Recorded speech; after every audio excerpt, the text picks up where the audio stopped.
మనమందరం కూడా ఈ రీతిగా మీతో కలిసి నేను ఏకీపించడానికి ఒప్పించిన దేవుడికే కృతజ్ఞతాస్తుతులు చెల్లిస్తున్నాను.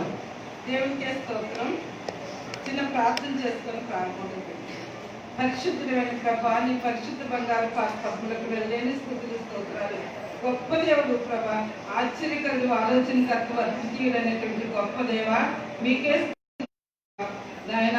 ఇంతవరకు నీ కృపలో ప్రభా, సంఘాలను ప్రభా, నువ్వు ప్రేమించిన ప్రతి బిడ్డని ప్రభా క్షమిస్తూ నాయన కృప చూపించి కాపాడినందుకు ప్రభా మీకు వేలాది స్థుతులు స్తోత్రాలు ప్రభా. నాయన ఎవరికి లేని యోగ్యత ప్రభ మాకు ఇస్తూ ప్రభ మిమ్మల్ని స్తుతించడానికి ప్రభ యోగ్యత కలిగి చేసిన దేవా మీకే వందనాలు, స్తుతులు స్తోత్రాలు ప్రభ. నిజమేనా మీరు గొప్ప దేవుడు ప్రభ, పరిశుద్ధత కలిగిన దేవుడు ప్రభ, అన్ని నామాల కంటే గణనామం ఇచ్చినటువంటి గొప్ప దేవుడు ప్రభ, మీకు స్తోత్రాలు ప్రభ. అయా నీ పరిశుద్ధ గ్రంథంలో మీరు ఏదైతే తెలియజేస్తున్నారో అవన్నీ కూడా నెరవేర్పులో నాయన ప్రస్తుత కాలంలో మేము చూసుకు ఒక సాక్ష్యాన్ని కూడా మాకు ఇస్తున్నందుకు కూడా ప్రభ మీకే స్తుతులు స్తోత్రాలు ప్రభా. నేను ఇచ్చిన సంఘాన్ని ప్రభా, ఈ స్థలాన్ని మీరు మాకు 1942లో ఏర్పాటు చేశారు ప్రభా. మీ ప్రేమ, మీ కనికరు ఈ స్థలం మీద ఉంది ప్రభా. అనేకులు రక్షించబడ్డారు ప్రభా. ఇంకా కొత్త జనరేషన్ ప్రభా ఇక్కడ మీరు ఏర్పాటు చేసుకున్నారు నాయన. మీరందరినీ నాయన మీ పదాల దగ్గర అప్పగిస్తున్నాను ప్రభా. నాయన ఏ ఒక్కరు ప్రభా నాయన నీ నుండి దూరం కాకూడదు ప్రభా. నాయన ఈ చుట్టుప్రక్కల ఉన్నటువంటి రైల్వే క్వార్టర్స్ అంతటినీ కూడా ప్రభా ఏసీయ కాలనీగా మీరు మార్చాలని ప్రభా. నాయన మీరు ఈ స్థలాన్ని ఇక్కడ అప్పగించారు ప్రభా. నీకు స్తోత్రం నాయన, స్తోత్రం ప్రభా, స్తోత్రం ప్రభా. అనేకులను రక్షించుకో ప్రభా. నాయన నీ బిడ్డలు చేయవలసిన కర్తవ్యాన్ని బిడ్డలకు తెలియజేస్తున్నారు. అందరూ పెట్టుకోవడం అయా నీ అక్కడికి మమ్మల్ని మేము సిద్ధపరచుకుంటూ ప్రభా, మా కుటుంబాన్ని సిద్ధపరచుకోవాలని ప్రభా. నేను అనేకులు ప్రభా, అన్ని జనాంగం నుంచి ప్రభా నీ నామంలో పిలుచుకోవాలనే ప్రభా ఈ స్థలాన్ని మీరు ఇచ్చి ఉన్నారు. ఈ పరిశుద్ధ స్థలాన్ని మీరు ప్రేమిస్తున్నారు, ఆశీర్వదిస్తున్నారు ప్రభా. ఈ లాక్డౌన్ లో కూడా తిరిగి ఓపెన్ చేసుకొని నిన్ను స్తుతించడానికి కృపించారు నాయన. మీకు స్తోత్రాలు. కేవలం ఇది నీ కృప, నీ ప్రేమ నాయన. మీరు మమ్మల్ని ప్రేమిస్తున్న విధానాన్ని బట్టి మీకు స్తోత్రాలు ప్రభా. ఈ సమయంలో ప్రభా నిలవబడిన నేను ప్రభా నాయన ఏమాత్రం అర్హత కలిగింది దేని కాదు ప్రభా. ఒక పాపిని అయోగ్యురాలి ప్రభా. నాయన నా నోటిని దహించి అగ్నితో కాల్చండి ప్రభా. నాయన నన్ను పరిశుద్ధపరచండి ప్రభా. మీరేని బిడ్డలతో మాట్లాడండి ప్రభా. వినగలిగిన చెవులు నాకును మాకును దయచేయండి ప్రభా. ఈ స్థలంలో మీరు రమ్మని ప్రభా, మీరుండి ప్రభా మీరే బిడ్డలతో మాట్లాడి ప్రభా మిమ్మల్ని మీరు మహిమపరచుకుంటూ ప్రభా నాయన మమ్మల్ని పరిశుద్ధపరచుకుంటూ ప్రభా. ఇంకనూ ఎంతమందిని ప్రభా మీరు నాయన మీ బిడ్డలకు మార్చుకోవాలో వారందరినీ కూడా పిలుచుకొని ప్రభా మీ నామానికే ఘనత మహిమ పొందుకునేలాగా సహాయం దయచేయమని ప్రభా. నాయన నన్ను మరుగుపరచుకొని ప్రభా మీరు మీ బిడ్డలతో మాట్లాడి మీ కృపలో భద్రపరచమని యేసుక్రీస్తు పుణ్యనామమున మిమ్మల్ని బ్రతిలాడుతూ వేడుకొచ్చున్నాం తండ్రి. చిన్న వాక్యాన్ని చదువుతున్నాము. ప్రకటన గ్రంథంలో 19వ అధ్యాయంలో 9వ వాక్యాన్ని చదువుతున్నాం. మరియు అతడు నాతో ఈలాగు చెప్పెను, గొర్రె పిల్ల పెండ్లి విందుకు పిలువబడిన వారు ధన్యులని వ్రాయము. మరియు ఈ మాటలు దేవుని యథార్థమైన మాటలని నాతో చెప్పిన. ప్రకటన గ్రంథం 19వ అధ్యాయంలో 9వ వాక్యాన్ని మనం చూసినట్లయితే ఇక్కడ మనకు ఒక మంచి మాట కనిపిస్తుంది. ఏంటంటే గొర్రె పిల్ల పెండ్లి విందుకు పిలువబడిన వారు ధన్యులు. ఈ ప్రపంచంలో ఎవరు ధన్యులు అని అంటే గొర్రె పిల్ల వివాహ మహోత్సవానికి ఎవరినైతే ఆహ్వానిస్తారో, ఎవరినైతే పిలుస్తారో వారు ధన్యులని ఈ వాక్యంలో మనకు తెలియచేయబడింది. కాబట్టి ఈ ధన్యత కొరకు మనం సిద్ధపడాలని దేవుడు ఆశపడుతున్నారు. అటు ధన్యతను మనం పొందుకోవాలని దేవుడు ఆశపడుతున్నారు. కాబట్టి ఒకసారి మనం గమనించుకున్నట్లయితే ఈ సంఘాన్ని, ఈ యొక్క చిన్న మందిరాన్ని మరి ఎన్నో సంవత్సరాల నుంచి ఉన్న ఈ మందిరంలో అనేకులు రక్షింపబడిన తర్వాత ఒక తరాన్ని ఇక్కడ మళ్ళా ఏర్పాటు చేసుకుని దేవుడు వారితో మాట్లాడుతున్నారు. ఏమనంటే ఇప్పుడు చెప్తున్నటువంటి మాట, ఎవరు ఈ లోకంలో ధన్యులంటే ఆ యొక్క బిందుకి వివాహ మహోత్సవానికి ఎవరైతే పిలుస్తారో వారు మాత్రమే ధన్యులు. వారు పిలువబడాలంటే ఇక్కడ మనం ఎలా ఉండాలని దేవుడు ఆశపడుతున్నారంటే సిద్ధపాటు కలిగి ఉండాలని రెడీగా ఉండాలని చెప్పి దేవుడు మనకందరికీ తెలుసు. 10 మంది కన్యకలు ఉంటే 5గురు మాత్రం దేవునితో కొనుక్కోబడటం మనకు తెలుసు, 5గురు విడనాడబడటం మనకు తెలుసు. కాబట్టి ఈ విషయాలన్నీ ఇంతకాలం 2000 సంవత్సరాలు దైవ సేవకులు అనేక మర్మాలతో వాక్యాలు చెప్తూ వస్తున్నారు. మనం కూడా వింటున్నాం. అదా అవునా కాదా అని కథలుగానే ఒక్కోసారి ఊహించాము. కాకపోతే నమ్మిన వారు మాత్రం చాలా తక్కువ మంది ఉంటారు. కానీ ఇప్పుడున్న ప్రపంచ పరిస్థితిని, మన స్థితిగతులను ఒక్కసారి మనం పరిశీలించుకుంటే ఈ వాతావరణం ఎలా ఉంది అంటే నిజమే. దేవుడి పరిశుద్ధ గ్రంథంలో యోహాను భక్తుల ద్వారా మనకి ఏమైతే లిఖించబడి ముందుగానే రాసి ఈ ప్రవచన వాక్యాన్ని చదువువారు ధన్యులని చెప్పారో అట్టి ధన్యతను మనం పొందుకోవడానికి అర్హత ఇస్తున్నారు అనేటువంటి ఒక ఆలోచన మనకు రావటం కూడా ఈ మధ్య కాలంలో. ఎందుకంటే దేవుడు మనల్ని ఎంత ప్రేమించారంటే లాస్ట్ ఇయర్ పోయిన సంవత్సరం అంటే 2019 సంవత్సరంలో జనవరిలోనే దేవుడు మనకి ప్రేమించి ఈ చిన్న సంఘంలో ఏదో ఒక మాట రాకడా అనే మాట గురించి ప్రతి నెల కొంతమంది భక్తులతో సేవకులతో అలాగే ఒక్కొక్కరితో ఆ మాట వినికిడిగే మనకు వినబడటం జరిగింది. విన్నప్పుడు మనం ఏమనుకున్నామంటే ఇదో దేవుడు వస్తారంట రాకడా అని చెప్పేసి మొదటిసారి వచ్చారు, రెండోసారి వస్తారు, ఇలాంటివన్నీ వింటూనే ఉన్నాం. కానీ దేవుడు మనల్ని ఎంత ప్రేమించేది ఇదొక్కటే మనకి సాక్ష్యం. ఏంటంటే మనల్ని ప్రేమించబట్టి ఆ యోహాను గ్రంథాన్ని మనకి దేవుడు అనేక రీతిలో చెప్తూ వచ్చారు. 2020 వచ్చేటప్పటికి మార్చి 3వ వారం కూడా ఈ వాక్యం చెప్పుకొని వెళ్ళిన కొన్ని రోజులకి ఏం జరిగిందంటే ప్రపంచంలో పరిస్థితి అంతా కూడా తారుమారు. అంటే ఇప్పుడు మనం వినటం కాదు, కంటితో చూసేలాగా దేవుడు చేశారు. కంటితో చూసేలాగా దేవుడు ఎంత గొప్ప కార్యాలు చేస్తారో, ఎంత ఆశ్చర్య కార్యాలు చేస్తారో, ఎంత దేవుని యొక్క సంఘటనలో పరిశుద్ధ గ్రంథంలో లిఖించబడి ఏ రీతిగా మన ముందు ప్రత్యక్షం అవుతాయో ఇవన్నీ కూడా ఈ 2020 మరి ముఖ్యంగా ఏప్రిల్, మే, జూన్ నెలలో మనం అనుభవపూర్వకంగా తెలుసుకున్నాం. కాబట్టి ప్రభు పేట ఇప్పుడు నేను మీకు తెలియజేసేది ఏంటంటే ఇప్పుడు మనకి చదివినటువంటి వాక్యానుసారంగా మనం దేనికి సిద్ధపడాలంటే గొర్రె పిల్ల పెండ్లి విందుకు పిలవబడటానికి సిద్ధపడాలి. గొర్రె పిల్ల పెండ్లి విందుకి మనం సిద్ధపడాలి. సరే, అప్పుడు మనం ధన్యులు అవుతాం. ఇంక ఈ లోకంలో ఏమి సంపాదించుకున్నా ఏం చేసినా కూడా మనలో ధన్యత ఉండదు. ఈ లోకంలో ఉన్నంత కాలమే అశాశ్వతమైన జీవితం కొరకే మనం జీవిస్తాం. కాబట్టి మనకి ఇంకొక విషయాన్ని కూడా ప్రకటన గ్రంథంలో తెలియచేశారు. ఈ లోకంలో ఉన్నంత కాలమే మీ బ్రతుకు అనుకుంటున్నారేమో, కాదు, ఇది అశాశ్వతమైన జీవితం. మీకు ఇంకొక జీవితం కూడా ఉంది. చనిపోయిన తర్వాత కూడా నేను మీకు ఒక జీవితాన్ని ఇస్తాను, అది మీకు శాశ్వత జీవితం అవుతుందని కూడా చెప్పారు.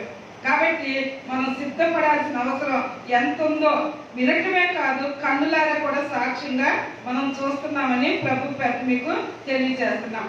కాబట్టి దీని ముందు మరి మనం ప్రకటన గ్రంథంలో 5వ అధ్యాయం వరకు మనం చదువుకున్నాం. యోహాను భక్తుల గురించి మనకి మరి ప్రత్యక్షంగా కొన్ని విషయాలు తెలియజేసిన తర్వాత పరలోక రాజ్యం గురించి కూడా మనం తెలుసుకున్నాం. ఏ విధంగా పరలోక రాజ్యం ఉంటుంది, పరలోక రాజ్యంలో ఏ విధంగా అందరూ దేవుణ్ణి స్తుతించడం జరుగుతుందో. దేవుని యొక్క ఆలోచన కూడా ఏంటంటే భూమి మీద పరలోకంలో ఎలాగైతే స్తుతిస్తున్నారో అలాగే భూమి మీద కూడా స్తుతించాలని దేవుని యొక్క ఆశ, ఆలోచన. కాబట్టి ఒకసారి మరి ఇక్కడ ఉన్నటువంటి పరిస్థితులను కూడా, ఎందుకంటే మనం ఎంతసేపటికి కొన్ని విషయాలు బైబిల్ గ్రంథంలో చూస్తున్నాం కానీ ఇవి నెరవేర్పు ఎలా జరుగుతుందో కొన్ని సంఘటనలు, ప్రపంచ సంఘటనలు అప్పుడప్పుడు మీకు ప్రతి నెల ఏదో ఒక విషయం గురించి చెప్తూ వచ్చేదాన్ని. అవన్నీ మీరు ఒకసారి జ్ఞాపకం చేసుకున్నట్లయితే వాటిని మనం ఏమని చెప్పుకునే వాళ్ళం అంటే రాకడకు సూచనలు అని చెప్పుకునే వాళ్ళం. రాకడకు సూచనలు అని చెప్పుకునే వాళ్ళం. అంటే ఇప్పుడు రాకడ అంటే పరిశుద్ధులైన ప్రభువు వల్ల భూమి మీదకి 2వసారి తిరిగి వస్తారనమాట. అది మనకి రెండవ రాకడ. మొట్టమొదట నటుగా జన్మించారు, అది అందరికీ తెలుసు. అందరూ సంతోషంగా క్రిస్మస్ అయింది చేసుకున్నాం. రెండవసారి వస్తారు వస్తారు వస్తారు అని ఇంతకాలం చెప్పుకుంటారు. కానీ ఆ సమయం ఏది కూడా మనకి ఎవ్వరూ చెప్పలేదు. దొంగ వల్లే నేను వస్తానని చెప్తున్నారు. తండ్రికి మాత్రమే తెలుసు, ఇంకెవ్వరికి కూడా తెలియదు అనమాట. కాబట్టి ఆ సమయం మనకు తెలియదు. ఆ సమయం గురించి మనం ఎవ్వరూ కూడా ఏది కూడా నమ్మవలసిన అవసరం లేదు. కానీ ఇక్కడ కొన్ని సూచనలు మాత్రం మనకి మత్తయి సువార్తలో కొన్ని సూచనలు మనకి చెప్పారు. అవన్నీ కూడా ఎంతసేపు మనకి యుద్ధాలు జరుగుతాయి, భూకంపాలు వస్తాయి, ఇలాంటివన్నీ కూడా కరువు వస్తుంది, వర్షాలు వస్తాయి. ఇవన్నీ కూడా మనం ఎప్పుడు చూస్తూ చదువుతూ ఉంటుంటే మనం ఏమనుకుంటామంటే ఎప్పుడు ఇవి జరుగుతున్నాయి కదా, ఇవన్నీ కూడా సూచనలే అనుకుంటున్నాం. ఈ విధంగా దేవుడు పరిశుద్ధ గ్రంథంలో చెప్పినటువంటి సూచనలు ఇప్పటికి 70% వరకు జరిగిపోయి 80% జరిగినాయి. ఇంకా లాస్ట్ వస్తున్నాయి అన్నమాట.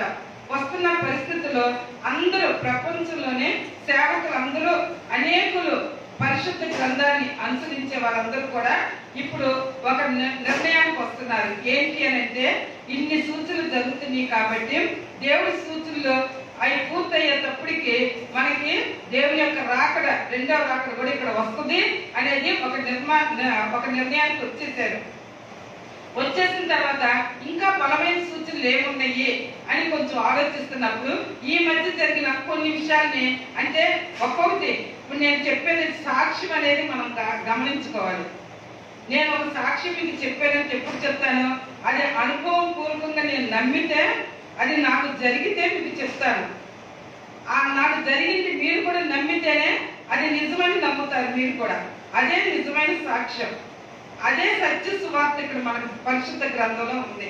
సత్య సువార్త కూడా ఒక సాక్ష్యమైన సువార్త అనమాట.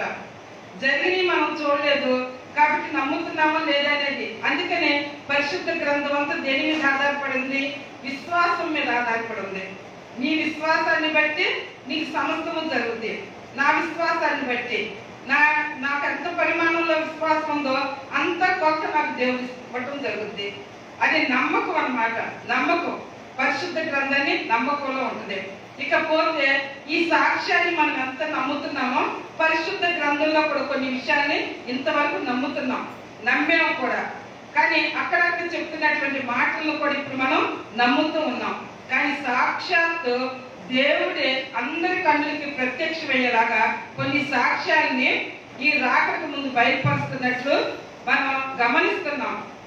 ఎందుకంటే ఇదివరకు రోజుల్లో చెవితో వినేవారం, కానీ ఇప్పుడున్న పరిస్థితుల్లో మనం అన్ని కూడా కంటితో చూడగలుగుతున్నాం, ఆలోచించగలుగుతున్నాం. దేవుడి జ్ఞానం కూడా, ఎందుకంటే ఇప్పుడు జ్ఞానం సంత వీధుల్లో అమ్మేస్తా ఉంటుందంట. అంత జ్ఞానవంతులు అవుతారు మనము, మన పిల్లలు. మనం చిన్నప్పుడు ఉన్న జ్ఞానానికి ఇప్పుడు పుట్టిన పిల్లల జ్ఞానాన్ని కంపేర్ చేసుకుంటే సంత వీధుల వాళ్ళ జ్ఞానం అంత అధికంగా ఉంటుంది అనమాట. ఎవరు చెప్పక్కల టీవీ సెల్ ఇవన్నీ ఆన్ చేయదు పిల్లలకి, అంటే జ్ఞానం అధికమైపోతుంది. ఇట్టి జ్ఞానంతో మనం పరిశుద్ధ గ్రంథంలో ఉన్నటువంటి విషయాలు సాక్ష్యంగా మనం గమనించుకుంటే అవి జరుగుతున్నాయా లేదా అని సాక్ష్యాలు మనం చూసినట్లయితే ఒక 2 సాక్ష్యాలు మెయిన్ మీకు చెప్తాను. అది ఏంటంటే, యేసు ప్రభు వారు ఇశ్రాయేల్ ప్రజల్ని ఎంతగానో ప్రేమించారు. అంటే యూదులంటే దేవుడికి చాలా ఇష్టం. ఆఖరికి యూదులు యేసుని సిలువ వేసినప్పటికీ కూడా దేవుడు వారిని ప్రేమిస్తూనే ఉన్నారు, ఇప్పటికీ ప్రేమిస్తూ ఉన్నారు. ఈ యూదులు చేసినటువంటి వ్యతిరేకమైన పనులకి, చేసినటువంటి పాప పనులకి మళ్ళీ ఒకసారి మీకు జ్ఞాపకం చేస్తున్నాను. ఏ పనులు చేసి ఉంటారు అని మనం ఆలోచిస్తే, ఈ ప్రకటన గ్రంథంలోనే మనకి 7 సంఘాల గురించి ప్రతి నెల ఒక్కొక్క సంఘం గురించి చెప్పుకున్నాం. ఆ సంఘంలో ఉన్నటువంటి దేవుణ్ణి ప్రేమించే విషయంలో కానివ్వండి, దేవునికి కాకుండా విగ్రహాలను పూజించే విషయంలో కానివ్వండి, లేకపోతే అన్ని దేవతల ప్రభావాలు కానివ్వండి, విగ్రహారాధన కానివ్వండి, వ్యభిచారం కానివ్వండి, ఇవన్నీ కూడా మనకు దేవుడు 7 సంఘాలు ఏమేమి లోపాలు ఉన్నాయో అవన్నీ చెప్పారు. అవన్నీ ఇశ్రాయేలు జనాంగంలో ఉన్నాయి కాబట్టి వారి పైన దేవునికి ఒకానొక సమయంలో కోపం వచ్చినప్పుడు అక్కడ ఉన్నటువంటి ఇశ్రాయేలు జనాంగం అంతా కూడా, ప్రపంచం అంతా కూడా చెదిరిపోయే పరిస్థితి ఏర్పడింది. అలా చెదిరిపోవటానికి కారణం ఎవరంటే యూదులే. దేవుడు ప్రేమించినటువంటి యూదులే అలా చెదిరిపోయారు. కాబట్టి ఒకసారి ఇక్కడ మనం గమనించినట్లయితే యేసు ప్రభు వారు మొట్టమొదటి శతాబ్దంలోనే పుట్టారని మనకు తెలుసు. పుట్టిన తర్వాత అందరూ కూడా క్రీస్తు శకమని అందరూ ఒప్పుకుంటున్నారు. ఒప్పుకొని మనం ఎవ్వరూ కూడా లేరు, ప్రపంచంలోనే లేరు, ఒక రాష్ట్రంలోనే కాదు ప్రపంచంలోనే. పుట్టిన తర్వాత యూదులు దేవుడు ప్రేమించడం చూసి యూదుల్లో ఈ యొక్క వ్యతిరేకమైన కార్యాలు చూసిన తర్వాత దేవుడికి కూడా కొన్నిసార్లు కోపం వస్తుంది. మనం దేవుడు ఎంత ప్రేమించినా దేవుడు కూడా మన నుంచి ఏం కోరుకుంటారు, అంతగా మనం ప్రేమించాలనుకుంటున్నారు. అంతేకాదు ఇంకా దేవుడు మన కొరకు ఏమి ఇచ్చారు, ఆయన రక్తాన్ని ఇచ్చారు. అంతేకాదు విరిగి నలిగిన హృదయాన్ని నేను భద్రపరుస్తానంటున్నారు. అంతేకాదు నువ్వు ఏ స్థితిలో ఉన్నా నిన్ను నేను క్షమించి ప్రేమిస్తానన్నారు. ఆయన పరిశుద్ధుడు, అపరిశుద్ధుడైన మనల్ని ప్రేమిస్తానంటున్నారు. అంత గొప్ప దేవుడు మనకున్నారు. ఉన్నప్పుడు మనం ఏం చేయాలంటే ఆయన మనం ప్రేమించాలి. కానీ ఆ ప్రేమ ఎప్పుడైతే తక్కువైనప్పుడు, ప్రేమకు వ్యతిరేకంగా మనం పనిచేసినప్పుడు శిక్షకు కూడా మనం అర్హులు అవుతాం.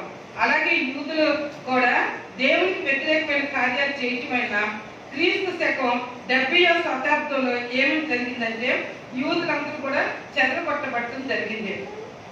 యూదులందరూ కూడా ఇశ్రాయేల్ ప్రాంతాన్ని విడిచిపెట్టి ప్రపంచంలో రష్యాకి వెళ్ళిపోయారు, అమెరికాకి వెళ్ళిపోయారు, ఇండియా వచ్చారు, పాకిస్తాన్, ఇలా అన్ని చోట్లకి వెళ్ళిపోవడం జరిగింది. అయినప్పటికీ దేవుడు ఏమని చెప్తున్నారంటే వారు నా బిడ్డలు, వారిని నేను ప్రేమిస్తున్నాను. ఒక వాగ్దానం దేవుడు ఇచ్చారు. ఏమని ఇచ్చారు? అబ్రహాము, నీకు పుట్టినటువంటి ఈ సంతానం, శారాతో పుట్టినటువంటి ఈ సంతానమే నా నిబంధన జనులు, నా జనులు అనేటువంటి ఒక మరి ఆ వాగ్దానాన్ని ఇవ్వటం వలన దేవుడు ఆ వాగ్దానాన్ని నెరవేర్పు కలుగు చేస్తూనే ఉన్నారనమాట. ఏమైందంటే క్రీస్తు శకం 70వ శతాబ్దంలో మరి ఈ సాతాను లోకంలో కూడా ఎవరో ఒక రాజు ప్రేరేపణ కలిగి టైటస్ అనేటువంటి రాజు ఏం చేశాడంటే యూదుల్ని ఊచకోత కోయించడం, నీరో చక్రవర్తి వీళ్ళందరూ కూడా యూదులందరినీ చంపించడం, ఆ రక్తం ఎప్పుడు యేసు ప్రభు వారు ఎక్కడైతే సిలువ వేయబడ్డారో ఆ రోడ్లన్నీ కూడా అదంతా కూడా యూదుల రక్తం ప్రవహించిందంట.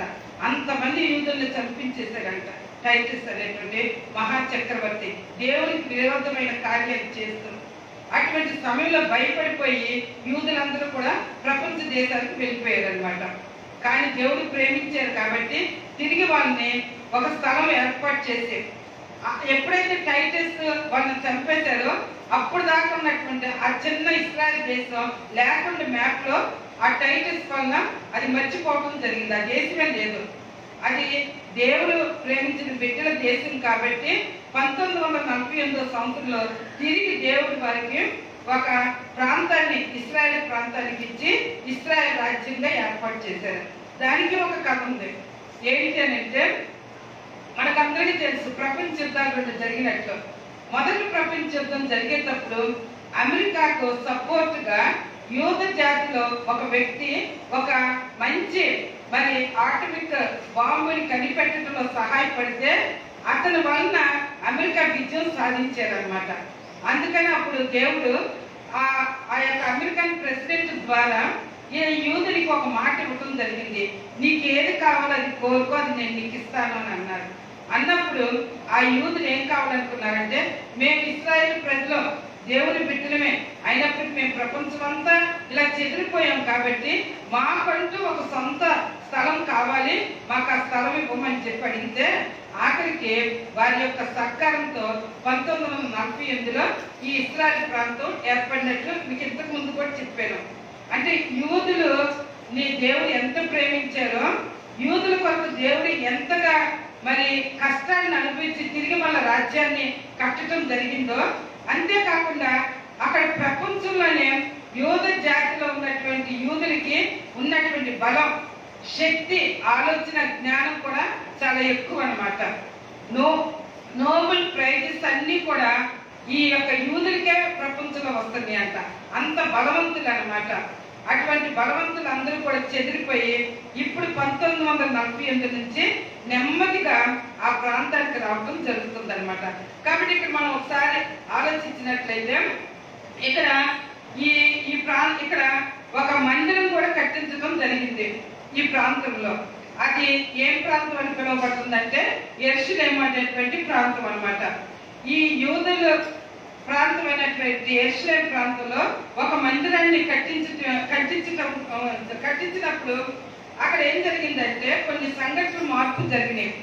ఆ సంఘటనలో దావీదు మహారాజు అక్కడ కట్టించినటువంటి ఒక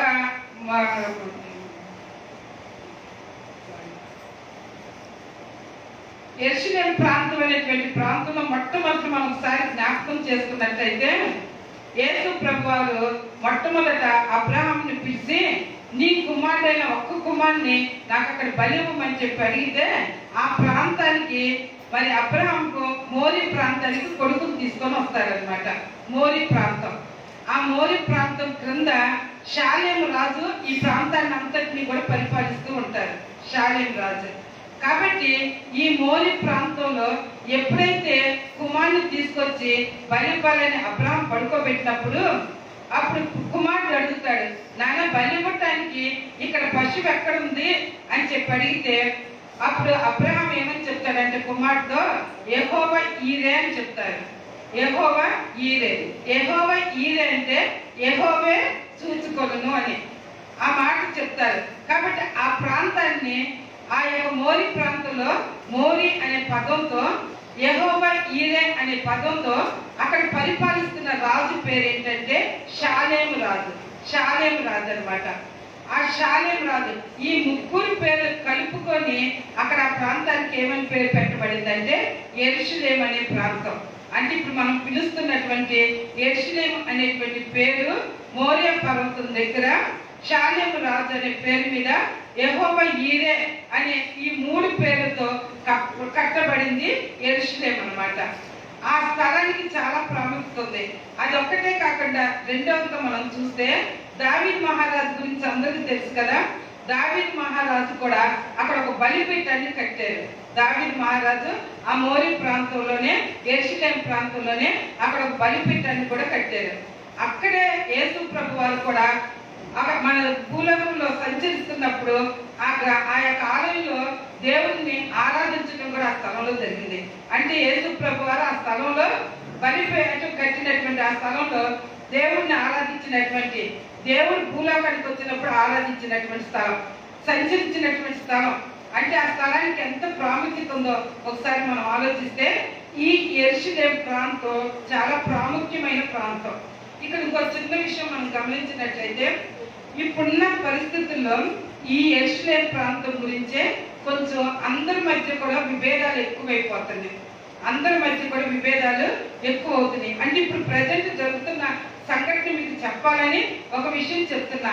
ఎందుకు ఇది జరుగుతుంది అని అంటే ఎప్పుడైతే ఈ యొక్క దావీదు చనిపోతూ కుమారుడు అయినటువంటి సొలొమోను రాని అక్కడ మందిరం కట్టించు, నా చేతులతో యుద్ధం చేశాను కాబట్టి ఇక్కడ అన్ని కూడా నేను ఏర్పాటు చేశాను, ఈ యెరూషలేము ప్రాంతంలో ఒక దేవాలయం కట్టించమంటే సొలొమోను రాజు మందిరాన్ని కట్టించడం జరిగిందనమాట.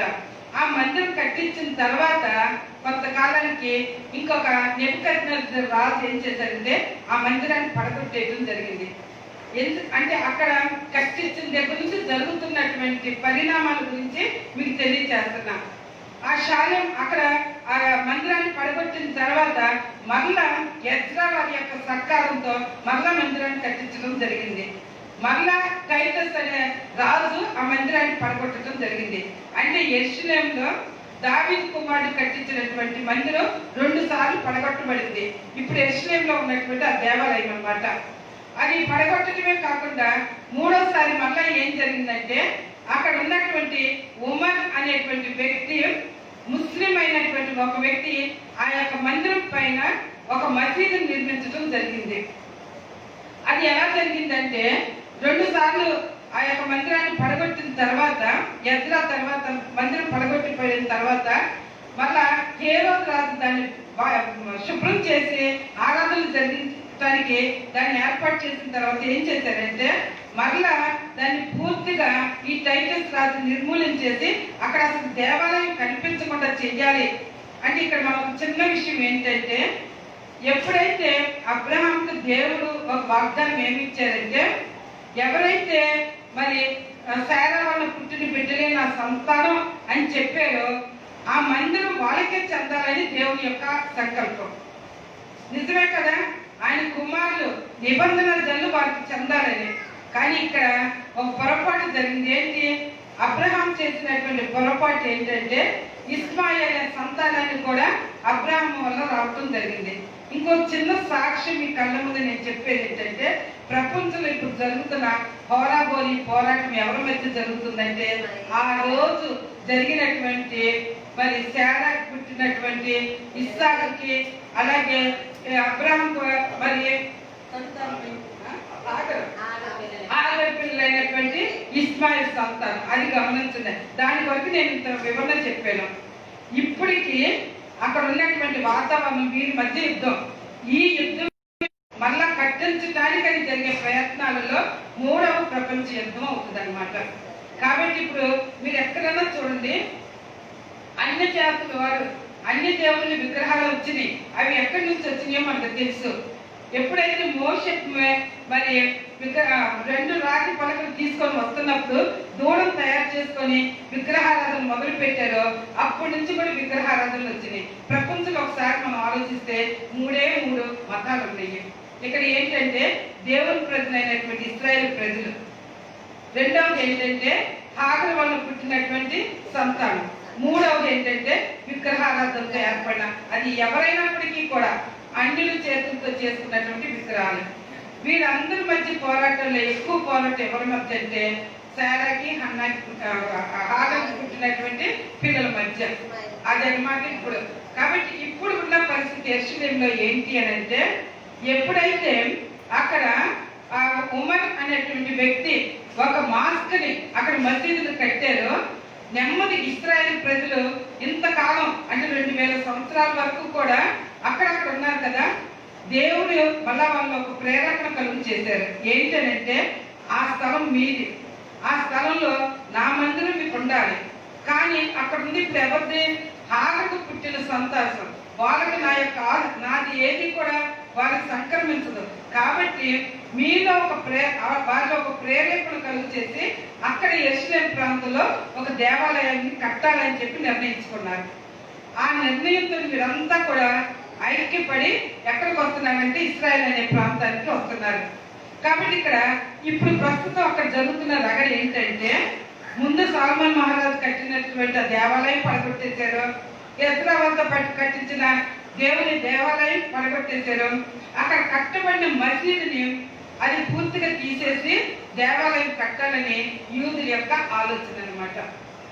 కాబట్టి ఈ యూదుల ఆలోచనలా ఉన్నప్పుడు అక్కడ ఏం జరుగుతుందంటే, మరి ఇశ్రాయేలు ప్రజలకు వ్యతిరేకమైన వాళ్ళు మన బైబిల్ గ్రంథంలో మొట్టమొదట ఎవరు వస్తారంటే ఫిలిస్తీన్లు అన్నమాట. ఫిలిస్తీన్లు మొట్టమొదట వ్యతిరేకులు ఇశ్రాయేలు ప్రజలకి. ఆ ఫిలిస్తీన్లు ఇప్పుడు ఏమని పిలువబడుతున్నారంటే పాలస్తీనీలు అని పిలుస్తున్నారు. పాలస్తీన్ అనే పిలువబడే ఆ స్థలంలో ఎవరుంటారంటే ఫిలిస్తీన్లు ఉంటారు. ఈ పాలస్తీనాలో వాళ్ళే ఏం చేశారంటే అక్కడ మందిరం కట్టించడం జరిగింది, మసీదు కట్టించడం జరిగింది. అంతేకాకుండా వాళ్ళేం చెప్తున్నారంటే, ఇప్పుడు ఇక్కడ ఈ రాతి మీద నుంచి మహమ్మద్ పైకి వెళ్ళేలా అక్కడి నుంచి వస్తారని చెప్తున్నారు. కానీ ఇశ్రాయేలు ప్రజలు ఏమని చెప్తున్నారంటే, ఈ యొక్క మందిరం పైన భూమికి పునాది వేసినటువంటి రాయి ఈ మందిరం మధ్యలోనే ఉంది. కాబట్టి ఇక్కడికి దేవుడు మరి రెండవ అక్కడికి వచ్చి ఇక్కడ నుంచి పరిపాలిస్తారు అని చెప్తున్నారు. అంటే ఇప్పుడు జరుగుతున్న యుద్ధ వాతావరణం ఏంటి అని అంటే, అటు మరి మహమ్మద్ని ప్రేమించినటువంటి ముస్లింలైన ఇస్మాయిల్ సంతతి మధ్య, యేసు ప్రభు వారిని యెహోవా దేవుని ప్రేమిస్తున్నటువంటి ఇశ్రాయేల్ అయినటువంటి యూదుల మధ్య జరుగుతున్నటువంటి సంఘర్షణ. ఆఖరికి ఇప్పుడు మనకి 2 ప్రపంచ యుద్ధాలు అయ్యి ఆ స్థలం గురించి ఇప్పుడు ఏం జరుగుతుందంటే 3వ ప్రపంచ యుద్ధం రాబోతుంది అనమాట.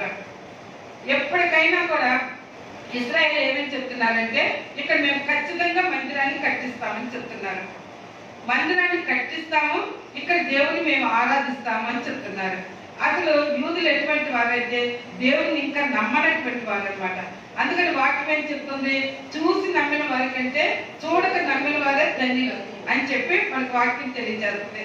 కాబట్టి అక్కడున్న వాతావరణం ఇప్పుడు ఒకవేళ మీలో ఎవరైనా కానీ అనుమానం ఉంటే, మనలో ఎవరికైనా అనుమానం ఉంటే అక్కడ పరిస్థితులు యూట్యూబ్లో కానీ మరి టీవీలో కానీ చూస్తే అక్కడ మనకి ఏం కనిపిస్తుంది అంట, ఇశ్రాయేల్ ప్రజలైనటువంటి యూదులు ఆ మందిరాన్ని కట్టడానికి ఆ మసీదు ప్రక్కనంట అప్పట్లో పెద్ద పెద్ద గోడలు 15 అడుగుల గోడలు అటువంటి రాళ్ళతో గోడలు కట్టించారంట. అట్లాంటి కొలతతోనే రాళ్ళు తీసుకొచ్చి పెడుతున్నారు, బంగారం తీసుకొచ్చి పెడుతున్నారు, అన్ని కూడా సిద్ధం చేసుకుంటున్నారంట. ఎవరు? యూదులు. ఏం కట్టించడానికంటే మందిరాన్ని అక్కడ కట్టించడానికి. అవి మన కంటికి కనిపిస్తున్నాయి. అంటే అక్కడ ఏం జరుగుతుంది, వాళ్ళ ప్రయత్నం వాళ్ళు చేసి మందిరాన్ని కట్టించడానికి ప్రయత్నం చేస్తున్నారు, దాన్ని కాపాడుకోవడానికి వీళ్ళు పాలస్తీనులు కూడా ప్రయత్నం చేస్తున్నారు. ఇద్దరి మధ్య హోరాహోరీకి జరుగుతున్నటువంటి ఈ వాతావరణంలో ఇంకా రెండోది ఏంటంటే, అక్కడ యూదులు పెయ్య దూడని ఒక దాన్ని కాల్చి అక్కడ ఆ యొక్క బూడిదని తలల మీద రాసుకొని లోపలికి వెళ్ళాలన్నమాట. మందిరం కట్టిన తర్వాత ఆ కొయ్య దూడ కూడా వారికి దొరికినట్లు మనకి సమాచారం అందుతుంది. అంటే ఇక్కడ మనం తెలుసుకోవాల్సిన విషయం ఏంటంటే, అక్కడ జరగవలసిన కార్యక్రమాలన్నీ కూడా వాళ్ళు అలాగా చేస్తున్నారు. ఇంకొక విషయం మీకు కొంచెం అర్థం చేసుకోవటం కష్టమైన వీలైనంత వరకు అర్థం చేసుకునేలాగా, ఎందుకంటే ఈ పరిశుద్ధ గ్రంథానికి ఇప్పుడున్న ప్రపంచ రాజకీయ పరిస్థితులకున్న సంబంధం గురించి నేను చెప్పాలని. అంటే దేవుని కార్యాలు ఎలా జరుగుతున్నాయో మనం అర్థం చేసుకోవాలి, ఆ సాక్ష్యాన్ని మనం అర్థం చేసుకోవాలి, ఆ సాక్ష్యాన్ని మనం గమనించుకోవాలి. అప్పుడు మనలో ఏం కలుగుద్ది అంటే నమ్మకం కలుగుద్ది, భయం కలుగుద్ది, విశ్వాసం కలుగుద్ది. అందువరకు నేను ఇంత వివరంగా చెప్తున్నా. అక్కడ వారి పరిస్థితి అలా ఉంటే, లాస్ట్ ఇయర్ మరి నేను వచ్చినప్పుడల్లా ఒక పేరు మీకు అందరికి ఉపయోగించేదాన్ని. ఎవరి పేరంటే అమెరికా ప్రెసిడెంట్ ట్రంప్ గారి పేరుని నేను మీకు ఎక్కువగా ఒక సంవత్సరం అంతా ఉపయోగించాము. ఆయన గురించి చాలా గొప్పగానే అవసరమైతే దేవుడు ఆయన ద్వారా మనకి ఎన్నో మేలు చేశాడని చెప్పుకున్నాం. ఈ 8 నెలల తర్వాత వచ్చేటప్పటికి అక్కడ మళ్ళా ఆ ట్రంప్ అనే వ్యక్తికి అధికారం కోల్పోయి ఉన్నారు. అంటే దేవుడు ఎంత గొప్ప ఒకసారి మనం ఆలోచించండి. ట్రంప్ గురించి కొంచెం వివరణ మీకు చెప్తాను. ఆయన ఒక పెద్ద బిజినెస్ మ్యాన్. ఆయన అంతకుముందు పొలిటికల్ రాజకీయవేత్త కాదు, ఏది కాదు. అంటే దేవుడు ఎవరిని ఎక్కడ, ఇందాక మీ మాస్టర్ గారు కూడా ఏమని చెప్తున్నారంటే, ఈ పిల్లల గురించి చెప్తున్నారు, వీళ్ళు దేవుడు డ్రమ్స్ వాయించడానికి, వీటిని వాయించడానికి ఎవరికి ఏ పని అప్పగిస్తారో ఆ పని అప్పగించి చేయిస్తారని, వీళ్ళు ఎవరిలో కూడా వంట నేర్చుకుంటే దేవుడు నేను వంటకి ఏర్పాటు చేస్తారు అంటే మామూలుగా జోక్గా చెప్తూ ఉన్నారు. కానీ అది నిజం. ఎందుకంటే ఇంతమందిలో దేవుడు ఎవరెవరో ఒక్కొక్కరిని నియమించుకుంటున్నారు దేనికో. అది దేవుడి చిత్తం అన్నమాట, దేవుని ఆలోచన. ఏ ఒక్కరిని ఎందుకు ఏర్పాటు చేసుకుంటారు. ఈ పిల్లలు ఈ వయసులో మరి ఇంత చిన్న వయసులో మరి బాప్తిజం తీసుకొని ఈ బాబు తీసుకొని ఆ ఆర్కెస్ట్రా ఇవన్నీ వాయిస్తున్నారంటే దేవుని ఇచ్చిన కృప అన్నమాట. అది ప్రార్థన చేసే భవివచ్చు, వాక్యం చెప్పే, వంట పని, ఊడ్చే, ఇలా దేవుడు ఒక్కొక్కరికి ఒక వరాన్ని ఇస్తా ఉంటారు. అది మన సంఘంలో ఎప్పటి నుంచో జరుగుతున్నాయి. మరి అలాగే ప్రసాదం అంటే అన్నని ఎప్పటి నుంచో అంత అలవాటు కాబట్టి ఆలోచిస్తే అప్పటి నుంచి కూడా ఎన్నో కార్యక్రమాలు అలా చేస్తూ ఉంటారు. మరి ఈ రోజుల్లో అటు రాజ్ కుమార్ గారిని కానివ్వండి, లేకపోతే కృష్ణారావు గారు కానీ ఇలా వాడుకో, అది దేవుడు ఆలోచన, మనకు తెలియదు. కానీ ఒకటి మనం గ్రహించాలి, దేవుడు పిలిస్తే వెనక్కి వెళ్ళకూడదు. దేవుడు దగ్గరికి వచ్చిన తర్వాత వెనుతిరిగి చూడకూడదు. నా మీద నాకటి మీద చేయవేసి వెనక్కి వెళ్ళొద్దంట. అది ఎప్పుడూ చేయకూడదు. ఎందుకు ఈ మాట చెప్తున్నానంటే, అనేకులు బాప్తిజం తీసుకుంటున్నారు. తీసుకున్నప్పుడు ఎంత జాగ్రత్తగా తీసుకున్నారో అంతకంటే ఎక్కువ భయంతో చివరి వరకు ఉండాలన్నమాట. తీసుకోవటమే చాలా ముఖ్యం, తీసుకోకపోవటం చాలా పాపం. తీసుకున్న తర్వాత దేవుడికి ఒక నిబంధన జనులుగానే ఉండాలి. అందుకు నేను చెప్తున్నాను. కాబట్టి ఇక్కడ అందుకని దేవుడు ఈ ప్రపంచ దేశాలు, అమెరికా చాలా గొప్ప దేశమే. 650 సంవత్సరాల క్రితం అమెరికా ఏర్పడింది. అప్పటి నుంచి దేవుడు కొంచెం కొంచెం అమెరికా దేశాన్ని వాడుకున్నారు. మొట్టమొదటి మన దేశానికి అక్కడి నుంచి వచ్చి సేవ చేశారనమాట. ఈ క్యాథలిక్సే కానివ్వండి, అమెరికా నుంచి వచ్చిన వారు అనేకులు స్కూల్స్ పెట్టి, హాస్పిటల్స్ పెట్టి, సేవలు చేసి, చర్చెస్ నిర్మించి, ఇలాంటివన్నీ చాలా డబ్బు ఖర్చు పెట్టి మిషనరీలుగా వచ్చి సువార్త సేవ చేశారు. అంటే దేవుడు ఆ ప్రాంతాన్ని అంతగా ప్రేమించుకొని వాడుకుంటూ ఉన్నారు. ఈ మధ్య కాలంలో ఒక పని చేయవలసిన అవసరం కలిగింది. అది ఎట్టి అంటే ఇంతకు ముందే మీకు చెప్పాను, మరి ట్రంప్ వచ్చిన వెంటనే ట్రంప్ చరిత్ర గురించి మనం తెలిస్తే అతను కూడా ఒక బాప్తిజం పొందినటువంటి వ్యక్తి, ఒక క్రిస్టియన్. ఆయన ఎంతసేపటికి దేవుడికే ప్రాముఖ్యత ఇస్తారు. నా హీరో ఎవరంటే యేసయ్యే. నేను కాదు రాజుని, మనందరి రాజు యేసయ్యే. కాబట్టి యేసయ్య చేసే పనులు ముఖ్యమైనది ఏంటంటే బాప్టిజం, ఇష్టపడేది. ఆ బాప్టిజం ఎవరన్నా మీలో తీసుకోకపోతే తిరిగి రీబాప్టిజం తీసుకోండి అని అమెరికాలో ప్రజలు ప్రోత్సహించారు. ప్రపంచ దేశాల్లో కూడా ఇలాగ క్రిస్టియానిటీ గురించి కొంచెం మరి క్రిస్టియన్ అనే తత్వాన్ని పరిచయం చేసినటువంటి వ్యక్తి. అంటే ఇక్కడ మనకి ఏం తెలుస్తుంది, అతడు దేవుడిని ప్రేమించిన వ్యక్తి, దేవుడు అతను ప్రేమించారు. ప్రేమించబట్టి ఒక కష్టమైన స్థితిలో ప్రపంచంలో ఎప్పుడైతే ఇశ్రాయేలు ప్రజలు మ్యాప్లో లేకుండా వెళ్ళిపోయారో అప్పుడు పాలస్తీనులు ఏం చేశారంటే ఆ ప్రాంతంలో మందిరం దగ్గర అక్కడ మసీదు కట్టించడమే కాకుండా అక్కడ టెల్ అవీ అనేటువంటి ప్రాంతాన్ని క్యాపిటల్ చేసుకున్నారు. టెల్ అవీ అనేటువంటి ప్రాంతం. ఆ టెల్ అవీ అనే ప్రాంతం ఎవరికి సంబంధించిందంటే వీళ్ళ పాలస్తీనుల ఆధిపత్యంలో ఉందన్నమాట. అలా కొంతకాలం జరుగుతూ ఉంది. కానీ దేవుని యొక్క సంకల్పం, మంచి ఆలోచన కలిగి యెరూషలేము ప్రాంతానికి అసలు ఏంటంటే ఇశ్రాయేల్ ప్రాంతం ఎప్పుడు కూడా యెరూషలేము ప్రాంతమే క్యాపిటల్ ఉండాలని దేవుని యొక్క ఆలోచన. మధ్యలో వీళ్ళు వచ్చారు, టెల్ అవీగా మార్చారు. కానీ అది మార్పు చెయ్యాలి. ఎలా చెయ్యాలి? ఈ యొక్క పాలస్తీనా గొడవ కానివ్వండి, మందిరం విషయం కానివ్వండి, యెరూషలేము ప్రాంతం విషయం కానివ్వండి, ఇశ్రాయేల్ ప్రాంతంలో ఎంత అలజడులు జరుగుతున్నా, గొడవలు జరుగుతున్నా, చిన్న చిన్న యుద్ధాలు జరుగుతున్నా కూడా ఒక యుఎన్ఓ కానీ, ఐక్యరాజ్య సంస్థ అంటారు యుఎన్ఓ కానివ్వండి, ఏ సంస్థలు కూడా ఏవి కూడా క్లియర్ చేయలేకపోతున్నాయి అన్నమాట. అట్లాంటి పరిస్థితుల్లో ఆ టెల్ అవీయే వాళ్ళు క్యాపిటల్ చేసుకొని పరిపాలిస్తున్నారు. అధికారం అంతా కూడా వారి చేతుల్లోనే ఉంది. ఇశ్రాయేలు ప్రజలకు చాలా బాధ కలిగింది అనమాట. అయ్యో, దేవుడు మనకి ఇచ్చిన స్థలాన్ని మనం పోగొట్టుకున్నాం, మన మందిరం లేకుండా చేసుకున్నాం, మనం ఇప్పుడు ఎలాగైనా మందిరం కట్టుకోవాలి, మన యెరూషలేము ప్రాంతమే మన క్యాపిటల్ ఉండాలని వాళ్ళు చిన్న చిన్నగా ఆలోచనలు రావడం మొదలుపెట్టి అక్కడి నుంచి ఇక్కడి నుంచి అందరూ ఇశ్రాయేలుని పోగు చేసుకుని యూదులందరూ కూడా తిరగబడాలని ఆశపడుతున్నారు అనమాట. ఇటువంటి పరిస్థితుల్లో యేసు ప్రభు వారు దేవుడు ఏం చేశారంటే ఒక వ్యక్తిని అక్కడ నియమించుకున్నారు. ఆయన పేరు ట్రంప్ అనమాట.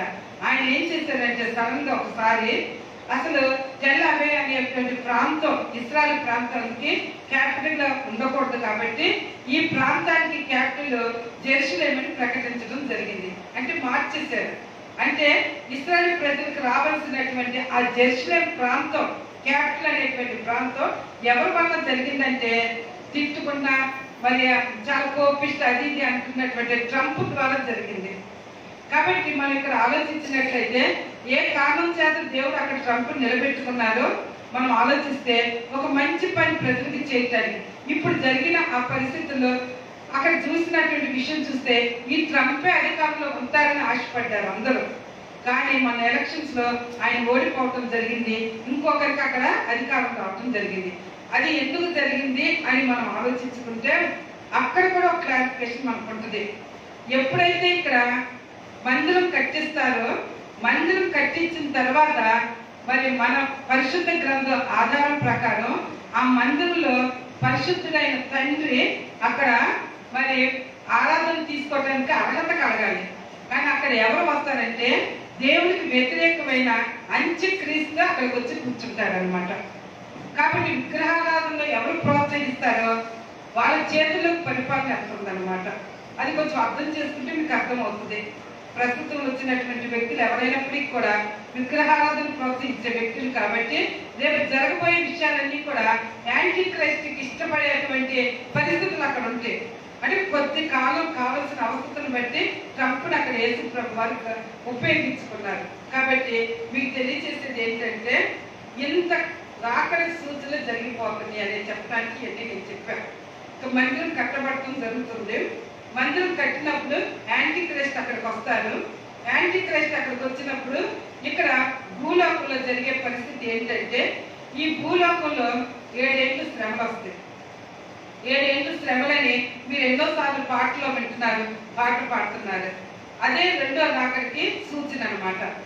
ఆ రెండో రాకడ ఇక్కడ 7 ఏళ్ళ శ్రమలు ఇక్కడ ఉన్నప్పుడు ఇక్కడ మరి సంఘం ఎత్తబడుతుందనే మాట మీరు వింటున్నారు కదా.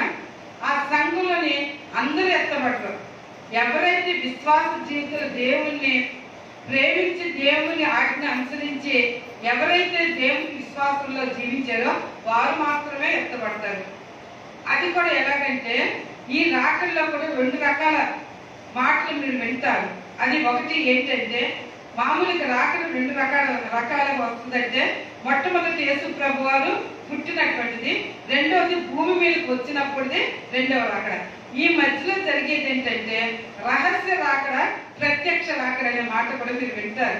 అంటే అవి వివరించడానికి నేను చెప్తున్నా. రహస్య రాకడ అంటే మరి మేఘాల మీద దేవుడు ప్రత్యక్షమయ్యి మధ్య ఆకాశానికి వస్తారని దశలో అన్ని రిఫరెన్సెస్ చూపిస్తే కొంచెం టైం పడుతుంది కాబట్టి ఇవన్నీ వాక్యాలు మీరు విన్నాయే. దశలోనిక పత్రికలో ఎప్పుడైతే కడపూరం మ్రోగుతుందో భూమిలో సమాధిలో చేయబడినటువంటి వారందరూ కూడా పరిశుద్ధులు లేపబడతారు అనేటువంటి వాక్యాన్ని మనం వింటున్నాం. కాబట్టి ఒకసారి ఆ వాక్యాన్ని జ్ఞాపకం చేసుకుంటే ఆర్భాటముతోనూ మహా శబ్దంతోనూ భూమి ఆకాశం మధ్య దేవుడు వచ్చినప్పుడు అది రహస్య రాకడ అవుతుంది అనమాట. అప్పుడు 7 సంవత్సరాలు అక్కడ విందు జరుగుతుంది. ఇందాక నేను చెప్పిన వాక్యం ఆ విందుకు పిలువబడేవారుగా ఈ సంఘం నుంచి మన సంఘాల నుంచి మనం ఎత్తబడేవారుగా సిద్ధపడాలనేది దేవుని యొక్క ఆలోచన. ఇది కొంచెం కష్టమైన ఆలోచించడానికి కష్టమైనయే, కానీ అర్థమయ్యే రీతిగానే వివరంగా చెప్తున్నాను, కొంచెం అర్థం చేసుకోండి. రహస్య రాకడలో యేసు ప్రభు వారు మధ్యాకాశంలో ఉంటే అక్కడ ఏం జరుగుతుందని 7 సంవత్సరాలు అక్కడ విందు జరుగుద్ది. ఎవరికి విందు జరుగుద్ది? ఇందాక వాక్యం చదివాము కదా. ఎవరైతే సిద్ధపడి ఉంటారో ఆ సిద్ధపడిన వారు సంఘం నుంచి ఎవరైతే ఎత్తబడతారో వారికి అక్కడ 7 సంవత్సరాలు విందు జరుగుద్ది. అంటే ఇక్కడ మనకి ఇంకేం జరుగుతుంది? కొంతమంది విడవ పడతారనేది మనకు అర్థమవుతుంది. కాబట్టి విడవ పడిన వారు ఇక్కడ ఏమవుతారంటే ఇప్పుడు మనం చెప్పుకోబోయేటువంటి 7 ఏళ్ల శ్రమలో పాలు పంచుకోవాల్సిన అవసరం వస్తుంది. ఇప్పుడు నేను ఈ 7 ఏళ్ల శ్రమల గురించి మొదలు పెడతాను. ఇప్పుడు వరకు చెప్పిన అన్ని కూడా సాక్ష్యాలు జరుగుతున్నాయి. ఒక్కసారి ఇంత సాక్ష్యం జరుగుతున్నప్పుడు మందిరం కట్టి అంత్యక్రీస్తు వస్తారు అని అంటే మనం ఒకసారి ఆలోచించండి. అంటే 7 ఏళ్ల శ్రమలకి 7 ఏళ్ల పాలనకి మనం అతి దగ్గరలో ఉన్నట్టు మనం దగ్గర పడుతున్నాం అనేది నమ్మాలి. కాబట్టి ఇప్పుడు మనం ఏం చేయాలి? చాలా భయంగా జాగ్రత్తగా ఉండాలి. దానికి ఒక సైడ్ ఏంటంటే నిజంగా 2020 ఎంతో మంచి ఇయర్ అని అందరూ చాలా సంతోషించారు. జగన్ ప్రభుత్వం వచ్చేసింది, మనకు కష్టాలు అనుకునే వాళ్ళు అనుకున్నారు. ఎంతో సంతోషంగా సుఖంగా ప్రశాంతంగా బ్రతుకుతాం అనుకున్నారు. మార్చి వరకు ఊహించలేదు, అనుకోలేదు. ఎక్కడో ఏదో జరుగుతుంది అనుకున్నారు. ఎప్పుడైనా ఎక్కడైనా ఒక శ్రమ, ఒక శోధన వస్తే ఒకసారి మనం గమనిస్తే పొరవ కాలంలో కూడా వచ్చినాయి. 10 రకాలైన శోధనలు వచ్చినాయి, 10 రకాలైన శ్రమలు వచ్చినాయి. అవి ప్రపంచం అంతటా ఒకసారి రాలేదు, ఒక దగ్గరే రాలా. ఒక దగ్గర వస్తే ఇంకో దగ్గర, ఇంకో దగ్గర వస్తే ఇంకో దగ్గర, ఇంకొకరికి వస్తే ఇంకొకరికి, అలాగా రాజ్యాలను బట్టి, ప్రాంతాలను బట్టి, దేశాలను బట్టి జరిగినాయి. అలాగే మనం ఆలోచిస్తే లోతు కాలంలో కూడా తినుచు తాగుతూ సుఖిస్తూ ఉన్నారనమాట. అప్పుడు కూడా అంతటా ఒకే విధమైన శ్రమ కూడా వచ్చినట్టు లేదు మన పరిశుద్ధ గ్రంథంలో చూస్తే. అదే కాదు, నోవాహు కాలంలో కూడా మరి పరిశుద్ధులు ఎంతగానో నోవాహుని పిలిచినట్టు అందరినీ పిలిచారు. కానీ వాళ్ళు ఏం చేశారు? తినుచు తాగుతూ సుఖిస్తూ వాళ్ళు కూడా ఆ యొక్క కట్టినటువంటి ఆ షిప్ల ఓడలోకి వెళ్ళలేకపోయారు. అంటే ఒకసారి మనం ఆలోచిస్తే ఇవన్నీ కూడా మనకి కొన్ని సూచనలు చూసినప్పుడు ఇప్పుడు మనం చాలా ఎలర్ట్ అవ్వాలి. ఎందుకు అని అంటే ఏప్రిల్ నుంచి మన పరిస్థితి చూస్తే విచిత్రంగా రోజు రోజుకు ఒక వార్త మారిపోయి ప్రపంచం అంతటా కూడా ఒక భయంకరమైన వ్యాధి మనుషుల్ని చంపేస్తుంది అనమాట. ఈ కరోనా వ్యాధి అది ఒక్క ప్రాంతానికి, ఒక దేశానికి, ఒక రాష్ట్రానికి కాదు, ప్రపంచం అంతటా కూడా. ఆ కలర్మోగ్రహం జరిగినప్పుడు మనం ఏ స్థితిలో భయపడాలో ఒకసారి జ్ఞాపకం తెచ్చుకుంటే ఆ శైలిను మనం గమనించినప్పుడు ఎంత సిద్ధపాటు కలిగి ఉండాలో, ఉన్నటువంటి మనం ఎంత జాగ్రత్తగా ఉండాలో ఒకసారి గమనించుకుంటే అక్కడ జరుగుతున్నటువంటి పరిస్థితులు, మందిరం కట్టడపడటం కానివ్వండి, యూదులు అక్కడికి రావటం కానివ్వండి, ఆ ఎర్రని పెరిగే దూడ వాళ్ళకి దొరకటం కానివ్వండి, ఇవన్నీ అక్కడ ఆ మసీదు పక్కనే మందిరం కట్టించడానికి రాళ్ళు పెద్ద పెద్ద మరి బంగారం కావలసిన వస్తు సామాగ్రి అంతా తయారు చేసుకుంటున్నారంట. ఇవన్నీ తయారు చేసుకోవటమే కాకుండా మందసంలో ఉన్న వస్తువులు కూడా అన్ని అమర్చుకున్నట్లు కళ్ళతో చూపిస్తున్నారు. ఇవన్నీ జరిగితే మందిరం కట్టడం పెద్ద ఎక్కువ కాలం పట్టదు, అతి తక్కువ కాలంలోనే 3 రోజుల్లోనే నిర్మాణం. అంటే ఇప్పుడున్న టెక్నాలజీ అంత గొప్పదనమాట. కాబట్టి ఈ పరిస్థితుల్లో అక్కడ ఎప్పుడైతే కట్టబడుతుందో కట్టిన వెంటనే అక్కడికి ఎవరు వచ్చి కూర్చుంటారని మనకు పరిశుద్ధ గ్రంథం నమ్మిన వాళ్ళందరూ కూడా యాంటీ క్రైస్ట్ అక్కడ వస్తారని నమ్ముతారు. వచ్చిన వెంటనే అక్కడ మనకేం మొదలవుతాయి, ఈ యొక్క 7 ఏళ్ల శ్రమలు మొదలవుతాయి అని తెలియదు. కాబట్టి ఇప్పుడు మీరు ఎన్ని సంవత్సరాలని మనం లెక్క వేసుకోవాలా, లేదా అతి త్వరలో వస్తారనుకోవచ్చా? అన్ని రాకడ సూచనలు నెరవేర్పులు కలిగి ఇంకా చాలా తక్కువే, ఇవి కూడా అయిపోతున్నాయి, దేవుడు రాకడ అతి సమీపంలో ఉందా అని ఆలోచించుకున్నట్లయితే అతి సమీపంలో, ఒక రోజు తెలియదు, ఒక గంట తెలియదు, ఒక సమయం తెలియదు. దొంగ వలె ఎప్పుడు వస్తారో మనకు తెలియనటువంటి సమయం అన్నమాట. కాబట్టి ఇప్పుడు మనం ఎంత జాగ్రత్తగా ఉండాలి అనే విషయం గురించి మనం తెలుసుకోవాలి. కాబట్టి మరి మన 7 సంఘాలు ఉన్న లోపాలు చెప్పారు. అవి చెయ్యొద్దు, అవి చెయ్యొద్దా, ఏది చెయ్యొద్దని. పోయిన సంవత్సరం అవన్నీ కూడా విన్నాం, పరలోకం గురించి విన్నాం. ఇవన్నీ నమ్మిన నీవు నేను 7 ఏళ్ల పరిపాలనలో కూడా ఏ పరిస్థితులు భూమి మీద ఉంటాయి అనేది మనం ఆలోచిస్తే 3.5 సంవత్సరాలు ఇక్కడ శ్రమలు ఉంటాయి, మళ్ళీ 3.5 సంవత్సరాలు మహాశ్రమలు ఉంటాయి. వాటి గురించి కూడా యేసు ప్రభువారు యెహోవా దేవుడు ఇక్కడ ఉన్నటువంటి మరి యోహాను భక్తుడికి ఆ పరలోకంలో అన్ని కూడా చూపించారు. ఆ చూపించిన తర్వాత ఏమని చెప్పారు, అవన్నీ కూడా ప్రపంచంలో అందరికీ కూడా తెలియచేయమన్నారు. తెలియచేయమన్నప్పుడు సువార్త ఎంత ప్రకటించబడుతుందో మనకు తెలుసు. నాకు అందలేదు అంటే ఎవరు నమ్మరు. ఎందుకంటే ఆ రోజుల్లో అయితే నేను చూసి చూడనట్టు ఊరుకున్నాను, కానీ ఇప్పుడు అంతగా అందరూ కూడా మారు మనసు పొందాలి. అది దేవుని యొక్క ఆలోచన. ఇంకా లేదనుకో ఆయన కోపం ఎలాగైనా వాడి మీద మన మీద విస్తరింప చేయబడటం జరుగుతుంది. కాబట్టి దీంట్లో మరి ప్రకటన గ్రంథం 6వ అధ్యాయాన్ని మనం చూసినట్లయితే, ప్రకటన గ్రంథం 6వ అధ్యాయం మొదట ఒక 5వ అధ్యాయంలో మనం చూసినట్లయితే ముద్రలు విప్పటానికి ఎవరు యోగ్యులు అంటే ఇదంతా మీకు చెప్పాను. ఇదిగో దావీదుకు చిగురైన యోధా గోత్రపు సింహము 7 ముద్రలను తీసి ఆ గ్రంథం విప్పుటకు జయం పొందెను. 5వ అధ్యాయంలో 5వ వాక్యాన్ని మనం చూస్తే చదువు. ఆ పెద్దల్లో ఒకడు ఏడవకము, ఇదిగో దావీదుకు చిగురైన యోధా గోత్రపు సింహము 7 ముద్రలను తీసి ఆ గ్రంథమును విప్పుటకై జయం పొందనని నాతో చెప్పాను. ఇదంతా మీకు చెప్పాను, ఒకసారి జ్ఞాపకం చేశాను. అంతేకాకుండా ఇప్పుడున్న పరిస్థితులు చెప్పాను. రెండవది అంటే రాత్రి మనం అతి సమీపంలో ఉన్నాం, జాగ్రత్త అని కాషన్ ఎలా ఇచ్చారంటే కరోనా వ్యాధి కూడా ప్రపంచం అంతటా ఈ మధ్యన జరిగిన పరిణామాలు మీరు ఎంతగానో. ఇంకోటి మీకు చెప్తున్నాను, దేవుడు కూడా ఆ కరోనా టైంని మనకి చాలా విలువ కలిగిన టైంగా ఇచ్చారు. అది ఉపయోగించుకున్న వారికి ఉపయోగించబడింది, ఉపయోగించబడిన వారికి ఇక్కడ మనం చూస్తే ఈ టైము అంటే ఈ 8 నెలలు నేను ఒకసారి మీకు జ్ఞాపకం చేస్తున్నా. మీరు ఏ పరిస్థితిలో ఉన్నారో నాకు తెలియదు, నాకు నేను విమర్శించుకోవాలి, మీకు మీరు. ఆ కరోనా టైంలో దేవుడు లోకానికి మనల్ని వేరు చేసి మీరు జాగ్రత్తగా ఉండమని చెప్పారు. ఎంతో సమయం ఇచ్చారు. ఈ ఎంతో సమయం ఇచ్చిన వాటిలో ఎంతమంది అయితే దేవుని యందు భయం భక్తి కలిగి ఉన్నారో ఎక్కువ సమయాన్ని కరోనా టైంలో ఉపయోగించుకున్నారు. మీ విషయంలో మీరు ఆలోచించుకునే నా విషయంలో నాకైతే నేను చక్కగా చెప్పగలుగుతా. చాలా ఎక్కువ గంట నేను ప్రార్థనతోనే గడిపోయాను. దేవుని మీద నమ్మకంతో విశ్వాసంతో చెప్తున్నాను, అదే నాకు ఒక సంతోషం. అంతేకాకుండా ఒక చిన్న సాక్ష్యం కూడా దీంట్లో కలిపి చెప్తున్నా. మా ఇంట్లో కొన్ని ఇబ్బందులు ఉన్నాయి, నేను కాదన్నా. వాటి గురించి కొన్ని సంవత్సరాలు ప్రార్థన చేసిన విషయాలు కూడా ఉన్నాయి. మా సాక్ష్యం వచ్చి చెప్పాలని చెప్తున్నాను.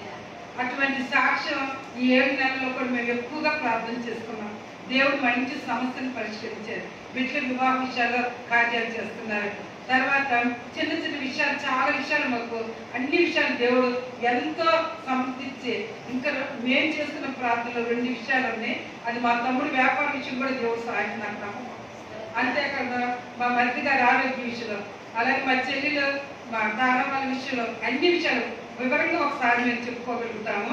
అంత ఘనకార్యాలు దేవుడు చేశారు. ప్రార్థన ఎప్పుడు చచ్చిపోదమ్మా, ప్రార్థన ఎప్పటికైనా బ్రతికిస్తుంది, పరిస్థితులు మారుస్తుంది. మేము ఒక విషయంలో పడిన వేదన ఎంత సునాయాసంగా దేవుడు తీర్చేశారు. అంత గొప్ప దేవుడు. కాబట్టి నేను చెప్పేది ఏంటంటే సమయాన్ని వ్యక్తపరచుకోకూడదు. గంటల గంటలు దేవుడి వాక్యంతో మనం ఉంటే మనకు నెమ్మది. మన ప్రార్థన పిల్లలు మారుస్తారు దేవుడు. బిడ్డలకు ఒక అంగరాచాలు రోధించాలన్నమాట. అట్లాగా ప్రార్థన. అలాగే లైవ్ కార్యక్రమాలు కూడా మీరు ఒకసారి గమనిస్తే ఎంతమంది ఆ లైవ్ వలన మీరు సంతోషించారో, ఆనందించారో, ప్రభునందు ఎప్పుడు ఆనందించిందని చెప్తున్నారు. ఎంతమంది ఉపయోగించుకున్నారో తెలియదు. చేయగలిగినంత వరకు సేవకులు ఎంతో సేవ చేస్తున్నారు.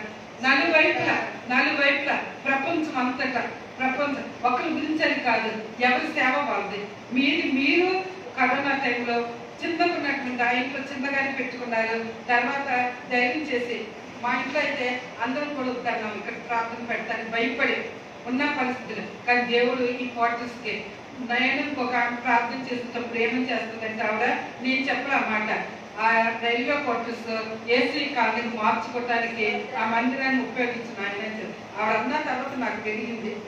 నిజమే కదా, దేవుడు అందరికీ ఏర్పాటు చేశారు గ్రామంలో అని అనుకుంటున్నాను. కాబట్టి ప్రార్థన ప్రార్థన ప్రార్థన చాలా అవసరం.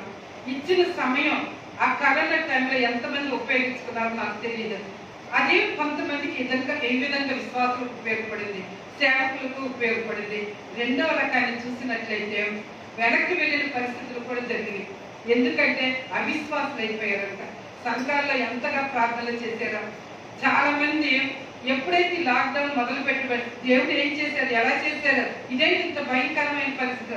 మా వాళ్ళు చనిపోయారు, వీళ్ళు చనిపోయారు. కానీ ప్రార్థించిన మన సంఘ బిడ్డలే కానీ, సేవకుల కుటుంబాలే కానివ్వండి, దూర ప్రాంతాల్లో ఉన్న బిడ్డలే కానీ, నాకు రైల్వే క్వార్టర్స్లో ఏమీ లేదని చెప్తే ఎంత ఆశ్చర్యం వేసింది. నేను మీతో ఎప్పుడు ఏకీపిస్తూ ప్రార్థన చేస్తూనే ఉండేదాన్ని అసలు చెప్తాను. కాబట్టి మీ ప్రార్థనలు ఎంతగా, కానీ కొంతమందికి అది ఏమైందంటే అవిశ్వాసంలోకి తీసుకెళ్ళిపోవటం జరిగింది.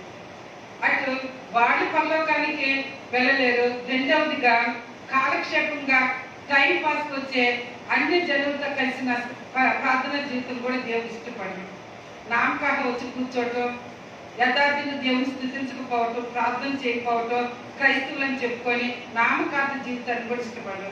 కాబట్టి ఈ లాక్డౌన్లో ఈ 3 గుంపుల వారు ఎక్కువ అయ్యారంట.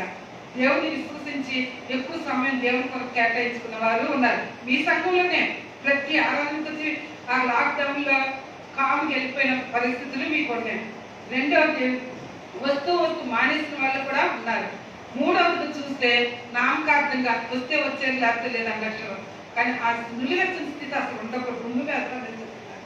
కాబట్టి ప్రభువు పేట నేను చెప్తున్నది రాకడ అతి సమీపంలో ఉంది. బాప్తిజం తీసుకోవాల్సిన వాళ్ళు తీసుకోవటం చాలా ముఖ్యం. ఎందుకంటే రక్షింపబడితేనే దేవుని బిడ్డలుగా మార్చబడతారు. ఎంత వాక్యం వెదజల్లబడుతుందో ఇక్కడ ఈ మందిరంలో చుట్టుప్రక్కల అంతటా కూడా. కానీ నాకు తెలియదు బాబు, యేసయ్యా నాకు తెలియదు బాప్తిజం తీసుకోవాలని ఎవ్వరు, చిన్న పిల్లల దగ్గర నుంచి పెద్దవాళ్ళ వరకు కూడా బాప్తిజం అంటే ఏంటంటే ప్రపంచం అంతా కూడా వ్యాప్తి జరిగింది, తప్పించుకోలేరు. కాబట్టి ఎవరి బిడ్డల గురించి ఆస్తి, కట్టుదాలు, ఇల్లు, జీతాలు, ఉద్యోగాల కంటే బాప్తిజం అనేది చాలా ముఖ్యం క్రైస్తవ బిడ్డకి. కాబట్టి బాప్తిజం విషయం నిర్లక్ష్యం చేసుకోకుండా ఉంది. దేవుడు ప్రకటన గ్రంథంలో మనకి ఏమైతే తెలియజేస్తున్నారో వాటిలో మనం చాలా జాగ్రత్తగా ఉండాలి. కాబట్టి ఆ యోగ్యుడు ఎవరంటే ఆయన రక్తంతో కొనుక్కున్నవాడు. యేసు ప్రభు రక్తం మన కొరకు చిందించారు. ఆయన పరిశుద్ధ రక్తం, ఆయన ఒక్కరే యోగ్యుడు. ఆ ముద్దలు ఇప్పటానికి ప్రపంచంలో మనం ఇంకోటి దేవతలు లేరు, అన్ని దేవతలు లేరు, ఎవ్వరు లేరు అనమాట. ఎందుకు? వాళ్ళు మనం ఒకటే. ఏ పేరైతే దేవుడు దేవత అని పిలువబడుతుందో వారు మనం ఒకటే. మనలేక వాళ్ళు బ్రతికేది, వాళ్ళకి మనం బ్రతుకుతున్నాం. కాబట్టి మనలో పరిశుద్ధత లేదు, వాళ్ళు లేదు. కానీ పరిశుద్ధత ఒక్కడే. ఆయన ఎవరంటే యేసయ్య మాత్రమే. తండ్రి, కుమార, పరిశుద్ధాత్మ దేవుడుగా పిలువబడుతున్నటువంటి దేవుడు మాత్రం యేసయ్య మాత్రమే. కాబట్టి ఆయన ఇప్పుడు మొదలు పెట్టినట్లయితే 6వ అధ్యాయంలో ఆ గొర్రె పిల్ల ఆ 7 ముద్దల్లో మొదటి దాన్ని విప్పినప్పుడు నేను చూడగా ఆ 4 జీవుల్లో ఒకటి రమ్ము అని ఉరుము వంటి స్వరముతో చెప్పుతా వింటినే. ఇక్కడ ఇప్పుడు మనం ఎక్కడున్నామంటే యోహాను భక్తుడు మరి పరలోకాన్ని చూస్తూ అక్కడ సంఘటన అంతటిని ఇక్కడ రాస్తున్నారు. మళ్ళీ వెనక్కి రండి. యోహాను భక్తుడు పరలోకాన్ని చూస్తూ దేవుడు చెప్తున్న ఆ సంఘటన అన్నింటినీ, దోతులు చెప్తున్న ఆ సంఘటన అన్నింటినీ అవన్నీ కూడా ఏమన్నారు, వీళ్ళకందరికీ ప్రకటన గ్రంథం లిఖించి ఇవ్వమన్నారు. కాబట్టి ఇది మనకి లభ్యమైంది కాబట్టి మనం చదువుతున్నాం, మనకు తెలుస్తుంది. ఇప్పుడు జరుగుతున్న సంఘటన ఎక్కడంటే పరలోక పట్టణంలో దేవుడు చూపిస్తున్నటువంటి కార్యాలు అన్నమాట. అంతకుముందు ఏం చెప్పారు మీకు అందరికి గుర్తుంది అనుకుంటా, 7 సంఘాల గురించి చెప్పారు. వాటిలో ఏం చెప్పారో అది మనం జాగ్రత్తగా ఉండాలని చెప్పారు. ఇప్పుడు మనకి చెప్తుంది ఏంటంటే 7 ఏళ్ల శ్రమల కాలం అవుతుందని చెప్తున్నారు. దాంట్లో 3.5 సంవత్సరాలు శ్రమలు ఉంటే మిగిలిన 3.5 సంవత్సరాలు మహాశ్రమలు. శ్రమల్లో కూడా ఇప్పుడు మనం పడే చాలా బాధలు అనుకుంటున్నాం. 7 సంవత్సరాల్లో 3.5 సంవత్సరాలు ఇంతకంటే రెట్టింపు బాధపడతాయి అంట. ఇంకా 3.5 సంవత్సరాలు ఇంతకంటే ఎక్కువ. అవన్నీ దేవుడు ముందుగానే తెలియదు. ఇంత చెప్పిన తర్వాత మనలో మార్పు రాలేదంటే మనం అసలు ఎటువంటి వారం అనేది మనల్ని మనమే పరిశీలించుకోవచ్చు. అంత భయంకరమైన వ్యక్తులు అన్నమాట. ఇంత తెలుస్తూ కూడా దేవుళ్ళకి రాకపోతే, ఇంత సాక్ష్యం చూస్తూ కూడా, ఇంత లోపల జరుగుతున్న పరిస్థితులు చూస్తూ కూడా, ఈ కరోనా పరిస్థితుల్లో చాలా మంది మారుతారని దేవుడు ఆశపడ్డారంట. కానీ చాలా మంది వెనక్కి వెళ్ళారని సంఘాల్లో బాధపడుతున్నారంట. అంటే మనం ఎంత కఠినమైన హృదయం, సాతాను చేతిలో చిక్కుబడి ఉన్నామో ఒక్కసారి మనం ఆలోచించుకోవాలి. మన కుటుంబాన్ని, మన బిడ్డల్ని, వీటన్నిటి నుంచి మనకు విడుదల ఎవరిస్తారంటే యేసయ్య నామం. ఆయనకు అంగలార్చాలి, ఆయనకు రోధించాలి. ఎంత శ్రమ పడాలో ఒకసారి గమనించండి. కాబట్టి అక్కడ ఆ పరలోకంలో ఆ 7 ముద్రల్లో మొదటి దాన్ని తీసినప్పుడు అక్కడ మనం 4 జీవులు ఉన్నాయని చెప్పుకున్నాం. పరలోకంలో 4 జీవులు ఉన్నాయని. ఆ జీవులో ఒక జీవి ఏం చేసిందంటే రమ్మని ఒకరిని పిలిచినప్పుడు ఇక్కడ మనకి 7 ముద్రలు ఉంటే 4 ముద్రల్లో మాత్రం ఒకరు పిలిచినట్టు మనకు కనిపిస్తుంది. మిగిలిన 3 ముద్రల్లో యేసు ప్రభు వారే అక్కడ ప్రత్యక్షమైనట్టు మనకు ఉంటుంది. అదొకటి మీరు గమనించండి. ఇక్కడ మాత్రం ఈ స్వరంతో రమ్ము అని పిలిచినప్పుడు అక్కడ ఏం జరిగిందో ఒకసారి మనం చూస్తే ఒక తెల్లని గుర్రం కనబడెను. దాని మీద ఒక విల్లు పెట్టుకొని కూర్చుని ఉండేను. అతనికి ఒక కిరీటం ఇవ్వబడెను.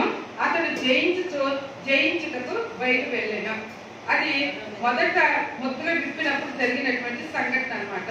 కాబట్టి ఇక్కడ మనం ఆలోచించినట్లయితే ఇక్కడ మరి ఈ మొదటి ముద్ర విప్పినప్పుడు యోహాను చూసినటువంటి ఆ ప్రత్యక్షతలో మనం గమనించాల్సిన విషయం ఏంటి అని అంటే, మొట్టమొదటి మనం చూడంగానే ఏమని చెప్తామంటే, మనం ఏమనుకుంటామంటే ఈ పరలోకం నుంచి ఒక దూత బయలుదేరి వస్తుందేమో, ఇది దేవుడు పంపించే మనిషి అని అనుకుంటాం.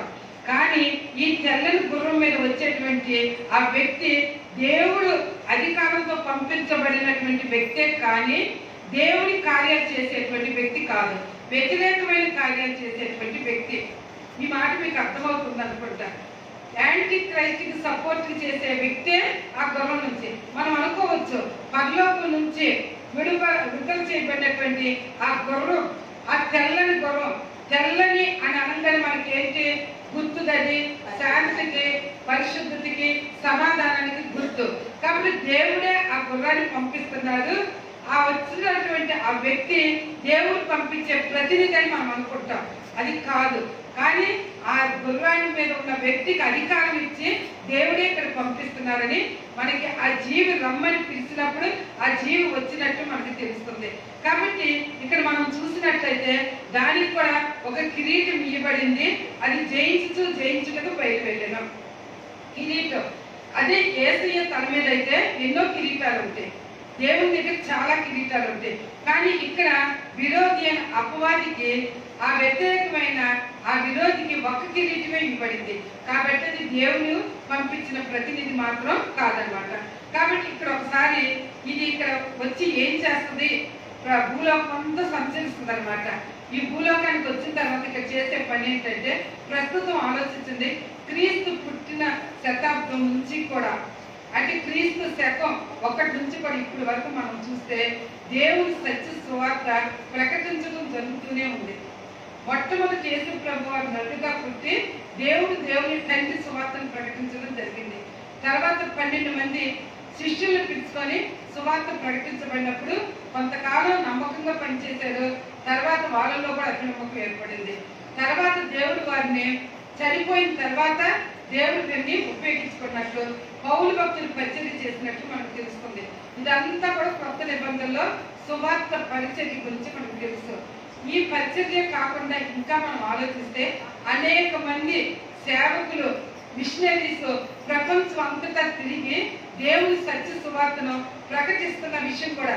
అందుకని ఏమని చెప్తారు, అసలు మొట్టమొదట దేవుడి శిష్యులే మన భారతదేశానికి వచ్చిన ఏమని చెప్తారు, అమెరికా నుంచి వచ్చిన సువార్తికులు వాళ్ళ మతాన్ని వ్యాప్తి చేశారు. ఇది మన మతం కాదని కొంతమంది అన్యులు చెప్పుకుంటారు. ఒకసారి ఆలోచిస్తే వారి కంటే ముందే శిష్యులు ఇక్కడ మద్రాసు నగరానికి వచ్చినప్పుడు సువార్త ప్రకటించడం జరిగింది. తర్వాత అమెరికా నుంచి వేరే ప్రాంతాల నుంచి మిషనరీలు వచ్చారు. వీళ్ళందరూ సువార్త ప్రకటిస్తూ ఉన్నారు. ఆ తర్వాత నాస్తికులు కూడా అనేకులు మార్చబడ్డారు, అన్యులు కూడా మార్చబడ్డారు.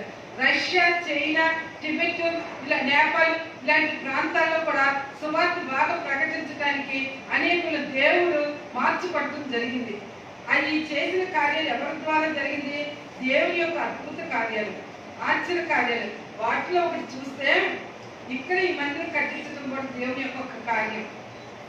ఇది ఎవరి స్థలం? రైల్వే స్థలం. ఇది నాది, ఎవరిది కాదు. ఈ స్థలంలో దేవుడు ఎంత క్షణం మట్టుకు పడగొట్టడానికి రైల్వే వాళ్ళు 42 నుంచి కాపు కాస్తున్నారు దేవుడు.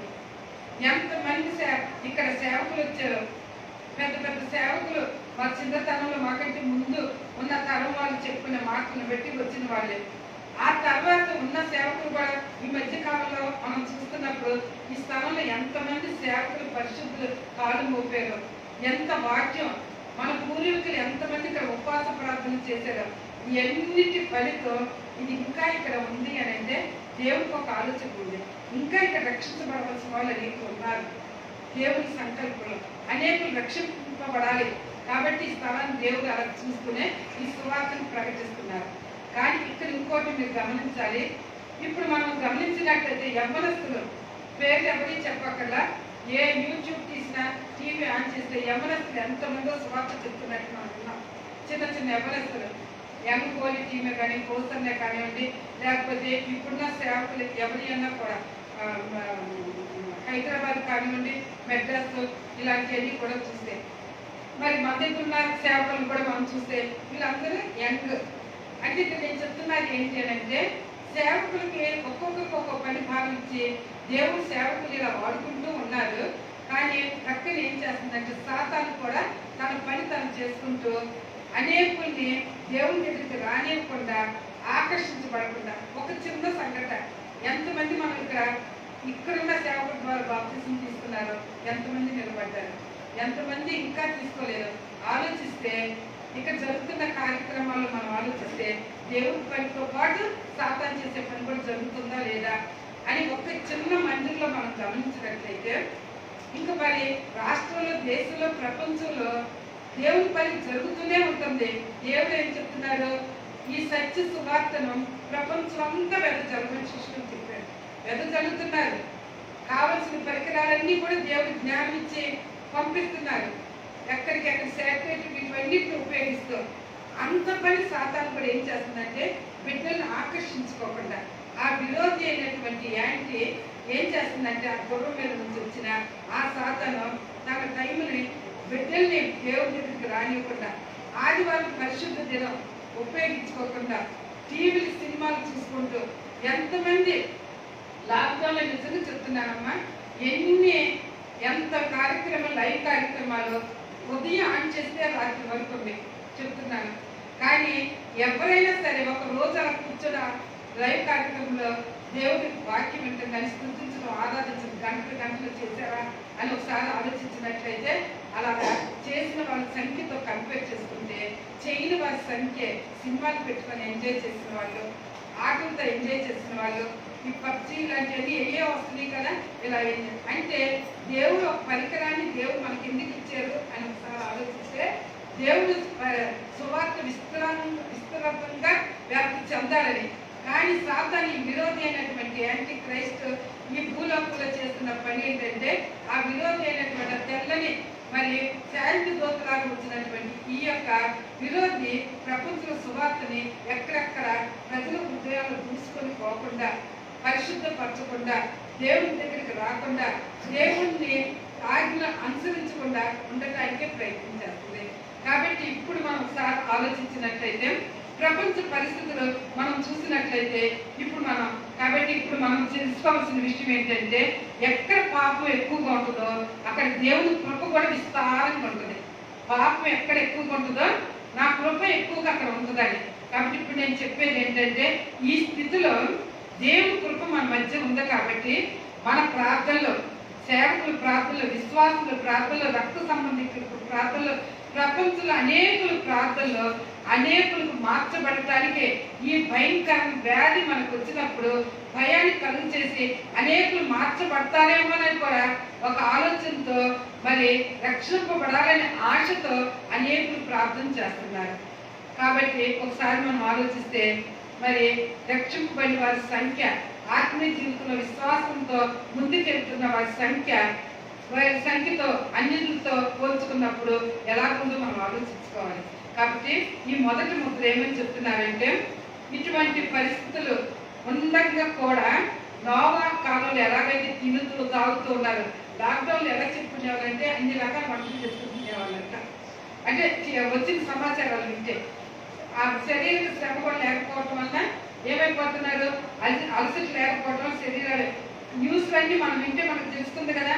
ఎప్పుడో నోవా కాలం గురించి మనం ఏం చెప్పుకోకర్లా, ఇప్పుడు అలాగే తిన్నాం, తాగాం, సుఖించాం.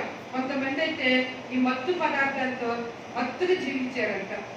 అది ఎంత కట్టడి చేస్తున్నా కూడా ప్రభుత్వాలు చేసినా చేయకపోయినా ఎంత డబ్బుని వేయపరుచుకొని అవి చేస్తూనే ఉన్నారు. అంటే నోవా కాలంలో ఎలాగున్నారో ఇప్పుడు కూడా అదే ఉన్నారు. అర్థమవుతుందా? అలాగే మరి మనం ఆలోచిస్తే ఆ ఓడ సిద్ధపరుస్తూ కూడా ఎంత పిలిచినప్పటికీ కూడా అనేకులు ఆ సంతోషత అలాగే ఉన్నారు. కాబట్టి ఇప్పుడు ప్రపంచ చరిత్ర కూడా ఇలా ఉంటుందని దేవుడు చెప్పినట్లే ఉన్నదో లేదో మనం చూస్తున్నాం. మనం చూసినప్పుడు మనలో భయం కలిగినప్పుడు మనం ఏం చేయాలి? మన బిడ్డల జాగ్రత్త కొరకు మనం భద్రపరచబడాలి. మనం దేవునికి మొరపెట్టుకోవాలి. దేవుని కృప విస్తారంగా ఉంది. ఇప్పుడు ఈ కృప విస్తారంగా ఉన్నప్పుడు మనం మొరపెడితే మనం మొర ఆలకించి దేవుడు మన ప్రార్థనలకి జవాబిస్తారు. లేని పక్షులు మన బిడ్డలు ఏ స్థితికి వెళ్తారు? ఆ పాతాళానికి నశింపు చేసే స్థితిలోనే ఉండటం జరుగుతుంది. కాబట్టి ఒక పొద్దున్న విప్పినప్పుడు ఈ స్థితి ఉంటుందని చెప్పిన రీతిగానే ఇప్పుడు ఉందా లేదో చూసుకుంటే మన గృహం తీసుకోండి. నా ఇంట్లో ఎంతమంది వచ్చారు ఈరోజు మందిరానికి? ఎంతమంది వెళ్ళారు? మీ ఇంట్లో ఎంతమంది వచ్చారు? అంటారు. ఇంట్లో ఎంతమంది తింటున్నారు, తాగుతున్నారు, ఆట ఆడుతున్నారు, టీవీ చూస్తున్నారు? దీంట్లో చూస్తే పరిశుద్ధ ఆలయంలో ఉన్న వాళ్ళ సంఖ్య తక్కువ, ఆ సంఖ్య ఎక్కువ. అందుకే అంత కఠినంగా చెప్తున్నారు. నోవా కాలంలో చూసి చూసి చూసి నా ఉగ్రతను వాడి మీద కుమ్మరించాను. అలాగే లోతు కాలంలో కూడా చూసి చూసి చూసి నా ఉగ్రతను కుమ్మరిస్తున్నాను. ఇప్పుడు కూడా ఈ మొదటి ముద్ర ఓపెన్ అయినప్పుడు ఏమేమి చెప్తున్నారంటే మీరు ఇంకా ఇన్ని చూస్తూ ఇన్ని జరుగుతూ మరో కాలంలో చూశారు. ఇంత భయంకరమైన కరోనా వ్యాధి మీ ముందుకు వచ్చినా కూడా ఇంత నా అద్భుత కార్యం, ఆశ్చర్యకార్యం, ఎంతమందికి నేను బ్రతికిచ్చాను, ఆయుష్నిచ్చాను, ఆరోగ్యాన్ని ఇచ్చాను, కాపాడాను. ఆ వచ్చిన నెల నేను ఎంత బయటకు కూడా అంటే నేను నిజంగా చెప్తున్నా. నెల భయం ఏంటంటే ఇంక నేను ఇక్కడే ఇంతే అని అక్కడ ఉన్న పరిస్థితి అలా ఉంది. ఈస్ట్ గోదావరిలో అసలు బయటికి మనుషులు రానిచ్చేవాళ్ళు కాదు. పోలీస్ వ్యాన్ తిరుగుతూ అసలు ఏమైనా కొనుక్కోండి పెనమ్మాయి కూడా నేను మానిపించుకున్నాను. అంటే అంత భయంకరమైన వాతావరణం అనమాట. అసలు నేను చనిపోతే తీసుకెళ్ళి అక్కడ మిషన్లో పడేస్తున్నాను. అక్కడైతే సమాధి కార్యక్రమాలు కూడా లేదు. అంత నీచమని చావు కూడా వస్తుందేమో భయపడిన పరిస్థితులు అనమాట. కానీ నాకు ఇప్పుడు ఎంత ఆశ్చర్యం అంటే ఆ స్థితి నుంచి నన్ను ఈ స్థితిలోకి నడిపించారంటే ఆ తేడా నాకు తెలుసు. ఆ బాధ మీ అందరూ ప్రార్థనలు మళ్ళీ మీతో కలవడం. అలాగే మీ కుటుంబాలు కూడా నేను ఎప్పుడు అడిగేదాన్ని క్వార్టర్స్ ఎవరికన్నా వచ్చిందా, లేకపోతే మన చుట్టాలు ఎవరున్నా, లేకపోతే మన విదేశాల్లో ఉన్న వాళ్ళు ఎలాగున్నారు. అద్భుతంగా ఆ దేవుడికి దేవాది దేవుడికి కృతజ్ఞత, దేవుడికి స్తోత్రం స్తోత్రం స్తోత్రం. మా బిడ్డలు, మా కుటుంబాన్ని, మా సంఘాన్ని అన్నింటినీ క్షేమం ఉంచారు. మీకు స్తోత్రం ప్రభు. ఎంత క్షేమం ఉంచారో అంత కృతజ్ఞత మనం చూపించాలి. దానికి దేవుడు అడిగేది ఏంటంటే, మీ అందు మీకు దగ్గరున్న డబ్బడగట్లా మీ పెదవులతో స్తుతించమని అంటారు, విరిగి నలిగిన బుద్ధితో ఆరాధించమంటారు, మీ స్తోత్రాత్మలను బలులు అర్పించమంటున్నారు. అది కష్టమైంది కాదు, ఉచితంగా ఇచ్చింది, ఉచితంగానే దేవుడు అడుగుతున్నారు. అది కూడా ఎంత నువ్వు స్తుతిస్తావో అంత దేవుడు సంతోషిస్తారు. పరలోకంలో దేవుడు భూలోకంలో కూడా పరలోకంలో ఎలా స్తుతిస్తున్నారో అలాగే ఆ దోతులతో, ఆ కెరూబులతో, సెరూబులతో, 24 పెద్దలతో మనం కూడా ఇక్కడ స్తుతించాలని. అందుకని ఆరాధన చాలా ప్రాముఖ్యత. ఆరాధన ఎవరు విడిచిపెట్టద్దు. ఆరాధనకు ముందొచ్చి దేవుడు స్తుతించాలి. కాబట్టి మొట్టమొదట ఇప్పుడు మనం ఆ ముద్ర విప్పితే మనం చూసింది వాక్యం ఎంత విస్తరించబడుతుంది. కానీ మన బిడ్డలు ఏ స్థితిలో ఉన్నారు? నోవా కాలంలో ఉన్నట్టున్నారు, అలాగే మరి లోతు కాలంలో ఉన్నట్టున్నారు. నేను ఎంత చేస్తున్నా, ఎంత జబ్బు ప్రపంచంలో చూపించినా మీ కుటుంబాలు మారలేదని మిమ్మల్ని నన్ను అడుగుతున్నారు. కాబట్టి మనం అంగలాచి రోధించి మన కుటుంబాలను రక్షించుకోవడానికి మనం చాలా మరి ముందుకెళ్ళాలని ప్రభు ప్రతి మీకు తెలియజేస్తున్నాను. ఇంకొక ముద్దలు చెప్పి నేను ఆపేస్తాను. రెండవది ప్రకటన గ్రంథం 6వ అధ్యాయం 3వ వాక్యంలో చూసినట్లయితే, ఆయన 2వ ముద్రను విప్పినప్పుడు చూడండి అమ్మ బైబిల్ అందరూ ప్రకటన చాలా చదువుకోండి, చాలా మనం ఆదరిస్తుంది. 6వ అధ్యాయం 3వ వాక్యం 1 నుంచి 2 వరకు ఏంటంటే, మొదటి ముద్ర విప్పితే జరిగిన సంఘటన.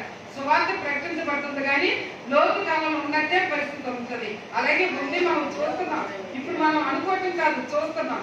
ఈ 2వ ముద్ర విప్పినప్పుడంతా అప్పుడు రమ్ము అని 2వ జీవి చెప్పుట వింటిని. అప్పుడు ఎర్రనిదైన వేరొక గుర్రము బయలు వెళ్ళెను. మనుషులు ఒకరికొకరు చంపుకున్నట్లు భూలోకంలో సమాధానం లేకుండా చేయుటకు ఈ గుర్రం మీద కూర్చున్న వారికి అధికారం ఇవ్వబడెను, మరియు అతనికి ఒక పెద్ద ఖడ్గం ఇవ్వబడెను. మీకు ఒక మాట అందరికి అర్థమవుతుందండి. ఈ గుర్రం నుండి బయలుదేరి వస్తున్న వారు దేవుని అధికారంతోనే వస్తున్నారు. సృష్టినంతా నిర్మించిన అధికారంతో దేవుడికి ఎలా ఉందో అన్నిటి మీద అధికారం దేవుడికే ఉంది. ఆ మాట మీకు అర్థమైంది అనుకుంటా. ఆఖరికి ఈ యొక్క వ్యతిరేకమైన కార్యాలు చేసే వీరి మీద కూడా అధికారం దేవుడికి ఇవ్వబడింది. ఆయన ఆజ్ఞ ఇస్తే ఒక గుర్రం మీద మొట్టమొదటి ఆ విల్లు పట్టుకొని కూర్చున్నటువంటి తెల్లని గుర్రం మీద ఒక వ్యక్తి భూలోకానికి వచ్చాడు. అలాగే 2వ ముద్ర విప్పినప్పుడు ఏం కనిపిస్తుందంట, రమ్ము అని ఒక జీవి పిలిస్తే ఇంకొక గుర్రం మీద, ఆ గుర్రం ఎలాగుందంట, ఎర్రదైన వేరొక గుర్రం అనమాట. దాని మీద ఒక మనుషుడు, అతను ఎలాగున్నాడు, మనుషులు ఒకరికొకరు చంపుకున్నట్లు భూలోకంలో సమాధానం లేకుండా చేయుటకు. ఒక్కసారి మనం అంటే మీరు ఎప్పుడు ఆలోచించినా కూడా క్రీస్తు పుట్టిన తర్వాత నుంచి చూసుకోండి. పుడుతున్నప్పుడే చంపేశారు. యేసు ప్రభుని చంపాలని చెప్పి 2 సంవత్సరాల పిల్లల్ని చంపడానికే ఆ రోజుల్లోనే రాజులు వ్యతిరేకమైన కార్యాలు చేశారు కదా. ఇప్పుడు ప్రపంచం పరిస్థితి దేవుని సువార్త వ్యాప్తి జరగకూడదు అని చెప్పి అసమాధానం ప్రపంచంలో ఎక్కువగా జరుగుతుంది. అంటే ఇప్పుడు చేస్తున్న 2 గుర్రం మీద వచ్చిన ఆ ఎర్రని గుర్రం మీద వచ్చినటువంటి ఆ వ్యక్తి యొక్క లక్షణాలు ఏంటంటే, అతను ఎక్కువగా చంపుకోవటానికి ఒకటి మీద ఒకరికి ఆధిపత్యం ఇవ్వటం, చంపించేయటం, రక్తంగా మార్చటం, అంటే ఉన్న స్థితిని అంతటినీ కూడా రక్తం పారేలాగా చేయటం. ఇప్పుడు ఒక చిన్న మీకు జ్ఞాపకం చేసిన, మొదటి ప్రపంచ యుద్ధం జరిగింది, కొన్ని లక్షల మంది చనిపోయారు, రక్తం ఏరులై పారింది. నీరో చక్రవర్తి, టైటస్ చక్రవర్తి క్రిస్టియన్స్ ఎవరైతే ఉంటే యూదుల్ని చంపించేశారు. అప్పుడు రక్తం రోడ్ల మీద పారిందంట. 2వ ప్రపంచ యుద్ధం జరిగింది, రక్తం ఎంతగానో. ఇవన్నీ కాకుండా ఈ మధ్య మనం చూస్తే ఒకరికొకరు చంపేసుకుంటున్నారు. పార్టీ గొడవలే కానివ్వండి, లేకపోతే పాలిటిక్సే కానివ్వండి, ఇవన్నీ చూస్తే ఎక్కడ పడితే అక్కడ దురాత్మ చేసే పనులు అనమాట. సమాధానం లేకుండా చేస్తుంది భూమి మీద. ఇవి మనకు కనిపించిన దృశ్యాలైతే ఇందాక నేను చెప్పేది చూసారా, పాలస్తీనా గురించి కానివ్వండి, ఇస్రాయల్ ప్రాంతాల గురించి కానివ్వండి, టర్కీ లాంటి ప్రాంతాల్లో ఎక్కడ అవకాశం దొరికి యుద్ధాల కొరకు రెడీగా ఉన్నారనమాట. అట్లాగే పాకిస్తాన్, అట్లాగే చైనా అనమాట. అట్లాగే మనం చూస్తే చిన్న చిన్న దేశాలన్నీ కూడా సమాధానం లేకుండా, ఇంకా ఒక దేశం గురించి మధ్యన కిమ్ అనేటువంటి ఒక రాజు గురించి చెప్పినప్పుడు అతడు ఎంత కర్కటంగా నిరంకుశంగా పరిపాలిస్తున్నాడు. దేశాన్ని పరిపాలించడమే కాకుండా ప్రజల్ని కూడా అంత కష్టాలు పెడుతున్నాడు. అవకాశం ఉంటే ట్రంప్ మీదకి యుద్ధానికి వెళ్ళిపోవాలని భయంకరమైనటువంటి అణు ఆయుధ బాంబులను కూడా ఏర్పాటు చేస్తున్నారు. అంటే ఎవరికి వాళ్ళు చంపేసుకోవడానికి, రక్తపాతం ప్రవహించడానికి, సమాధానం లేకుండా చేసుకోవడానికి యుద్ధానికి కాలు కుంటున్నారు. ఖచ్చితంగా వస్తుంది. ఎప్పుడు వస్తుంది? ఈ మూడో ప్రపంచ యుద్ధం వస్తే ఆ మందిరం దగ్గర జరిగే యుద్ధంలోనే మూడో ప్రపంచ యుద్ధం అటు ఇటు అందరూ ఏకమైపోతారు. ఎంత యుఎన్ఓ వచ్చినా, నానాజాతి సమితి వచ్చినా, ఎన్ని జరిగినప్పుడు కూడా ఇంకా యుద్ధాలు ఆగల. చిన్న చిన్న ఈ మధ్య కాలంలో మన ఇద్దరు జవాన్లకి వీరమరణం అని చెప్పి ఎంతో వారిని శ్లాఘించడం జరిగింది. అవి దేని వల్ల చేసింది? చైనా దురాక్రమణ వల్ల చనిపోయిన వల్ల మరణాలు. ఇలాగా రక్తపాతం ఏదైనా పాకమే కాకుండా సమాధానం లేకుండా ఒకరినొకరు చంపుకోవడం, అది ఇదివరకు ఎంత ఎక్కువైందో ఇప్పుడు ప్రస్తుత కాలంలో కూడా ఇంకా అదే కాదు. ఇప్పుడు చంపుకోవడం ఇంకా ఈజీ అయింది. కత్తితో నరికేస్తున్నారు. చిన్న ఎవరి బిడ్డల పరిస్థితులు మనం చూసినట్లయితే ఎంత భయంకరంగా పొడి చేసుకుంటారు. దేని బట్ట ఆత్మహత్యలే కాకుండా ఒకరిని చంపుకోవడం, గొడవలు, సమాధానం, ఎక్కడ ప్రశాంతత లేదు, శాంతి లేదు. కాబట్టి ఇప్పుడు నేను చెప్పేవన్నీ కూడా చిన్న చిన్న సంఘటనల గురించి చెప్తున్నా. కానీ 7 ఏళ్ల పరిపాలనలో, 3.5 సంవత్సరాల పరిపాలనలో ఈ ముద్రలు విప్పినప్పుడు ఇప్పటికంటే ఎక్కువ శ్రమలు జరుగుతాయి. అంతకంటే ఎక్కువ శ్రమలు, మహాశ్రమలు మళ్ళా 3.5 అర్థమవుతుంది అనుకుంటున్నాను. కాబట్టి వీటిని చూస్తే మనం భయపడుతున్నాం. ఏంటి అక్కడ అంతమంది చంపేస్తున్నారు, ఇక్కడ ఇంతమంది చచ్చిపోతున్నారు, ఇట్లా బలిచ్చేస్తున్నారు, ఇవన్నీ చెప్పుకున్నాం. ఒక యుద్ధం జరిగితే అక్కడ అంతమంది. కానీ ఈ యొక్క రెండో ముద్ర విప్పినప్పుడు ఈ అసమాధానం కలుగు చేసేటువంటి, ఈ ఎర్రని గుర్రం మీద వచ్చేటువంటి యాంటీ క్రైస్ట్ విరోధి భూమి మీదకి వస్తేనంట ఇంకా భయంకరమైన రక్తపాతం చిందించబడుతుంది అనమాట. కాబట్టి ప్రభు పేట ఇవి ఇంకా జరగవలసినవి మనం చెప్పుకుంటున్నాం. జరుగుతున్న చిన్న చిన్న సంఘటనలకి మనం ఎంతో భయపడుతున్నాం. కాబట్టి ప్రభు పేట నేను చెప్పేది ఏంటంటే, మనం తక్కువ సమయంలో రాకడికి అతి దగ్గరలో ఉన్న ఎన్ని సూచనలు మన దగ్గరకు వచ్చినాం. మంత్రం కష్టపడతాం, యూదులు రావటం, పరిస్థితులు, అసమాధానం. ఈ స్థితిలో మనం ఎంత దేవుడు దేని విశ్వాసంలో ఏం చూస్తారంటే, విశ్వాసమే కాదు, భక్తే కాదు, భయం కలిగిన భక్తి కావాలి. భక్తి అంటే ఏమవుతుందంటే నామకార్థ భక్తి అవుతుంది. ఆదివారం ఎలా వచ్చి కూర్చుంటాం, మనసు ఎక్కడో ఆరాధన ఉన్నది ఏముండదు. భయం కలిగిన భక్తి అయితే, అయ్యో దేవుడు నా హృదయాన్ని చూస్తున్నారు, నా అంతర్ముద్రాన్ని పరిశీలిస్తున్నారు, నన్ను పరీక్షిస్తున్నారు, మనకు పెట్టే పరీక్షలో మనం గెలవాలి, వీటన్నిటి నుంచి జయించాలి అనే భయం మనలో ఉంటే మనకు ఆటోమేటిక్గా టైం పట్టకముందే, వెళ్ళి పట్టకముందే, 3 గంటలు పట్టకముందే వచ్చేటట్టు చూస్తాం. ఆరాధనలో ఖచ్చితంగా ఆరాధన పాలు పంచుకున్న వాళ్ళే నిజమైన భయం కలిగిన వాళ్ళు అవుతారు. వాక్యం చెప్పేటప్పుడు కాదు, ఆ తర్వాత వాక్యం విని వాక్యాన్ని నెమరు వేసుకునే జీవితం. ఉన్న సమయం దేవుడికి ఎక్కువగా ఇవ్వడం. దేవుడు ఇప్పుడు మనం చూసేది దేవుడి వాక్యానికి ఎంత లోబడి ఉంటున్నాను. ఏది 7 సంఘాల్లో చెప్పాను నేను. 7 సంఘాల గురించి ఎంత వివరంగా దేవుడు మనం చెప్పారు కదా. దాంట్లో చెయ్యొద్దు అన్నారు. ఇప్పటికీ మనకి ఏముందంటే విగ్రహాల దగ్గరికి వెళ్తాం, మూఢాచారాల దగ్గరికి వెళ్తాం, అంజలి పెట్టి తినటం. నేను ఎంతమంది తిన్నామో తెలియదు కదా మనకి. హిందువులు అయ్యి ఎంతమంది తపాసు కాల్చారో, ఇవన్నీ దేవుడికి ఇష్టమని కాదు. 7 సంఘాలు చెప్పారు ఎంతమంది ఇట్లా పాలు. మేము ఒకప్పుడు చాలా కాల్చేవాళ్ళం. అన్ని చాలా తప్పులు మాలో కూడా ఉన్నాయి. అవన్నీ ఇప్పుడు గుర్తొచ్చినప్పుడు ఎంత పాపం మనలో ఉందా, ఏడవాలి, అంగలార్చాలి, రోధించాలి. మా పాపం మా బిడ్డ మీద ఉండకూడదని. ఒక్కనాటి ప్రసవ వేదన కాదు, తండ్రికి పెద్దలకి, పిల్లలు రక్షించబడితే పిల్లలకి ఒక్కనాటి ప్రసవ వేదన కాదు, తల్లిదండ్రుల గురించి అంట. ఈ రీతిగా దేవుడు సంఘంలో కానీ కుటుంబాల్లో కానీ పరిస్థితులన్నీ మార్చబడాలనే ఈ కరోనా వ్యాధి కనీసం కళ్ళతో చూస్తే మార్పు వస్తుందంటే, అయ్యో ఇంత మేము దేవుళ్ళలో ఉండే కరోనా వ్యాధి మా దగ్గరికి వచ్చిందని వెనక్కి తిరిగిన వాళ్ళు అనేకులు అంటారు, అవిశ్వాసులైన వాళ్ళు అనేకులు అంటారు. అందరిలాగే మనం కూడా కొట్టుకుపోయే వాళ్ళు కొందరంట.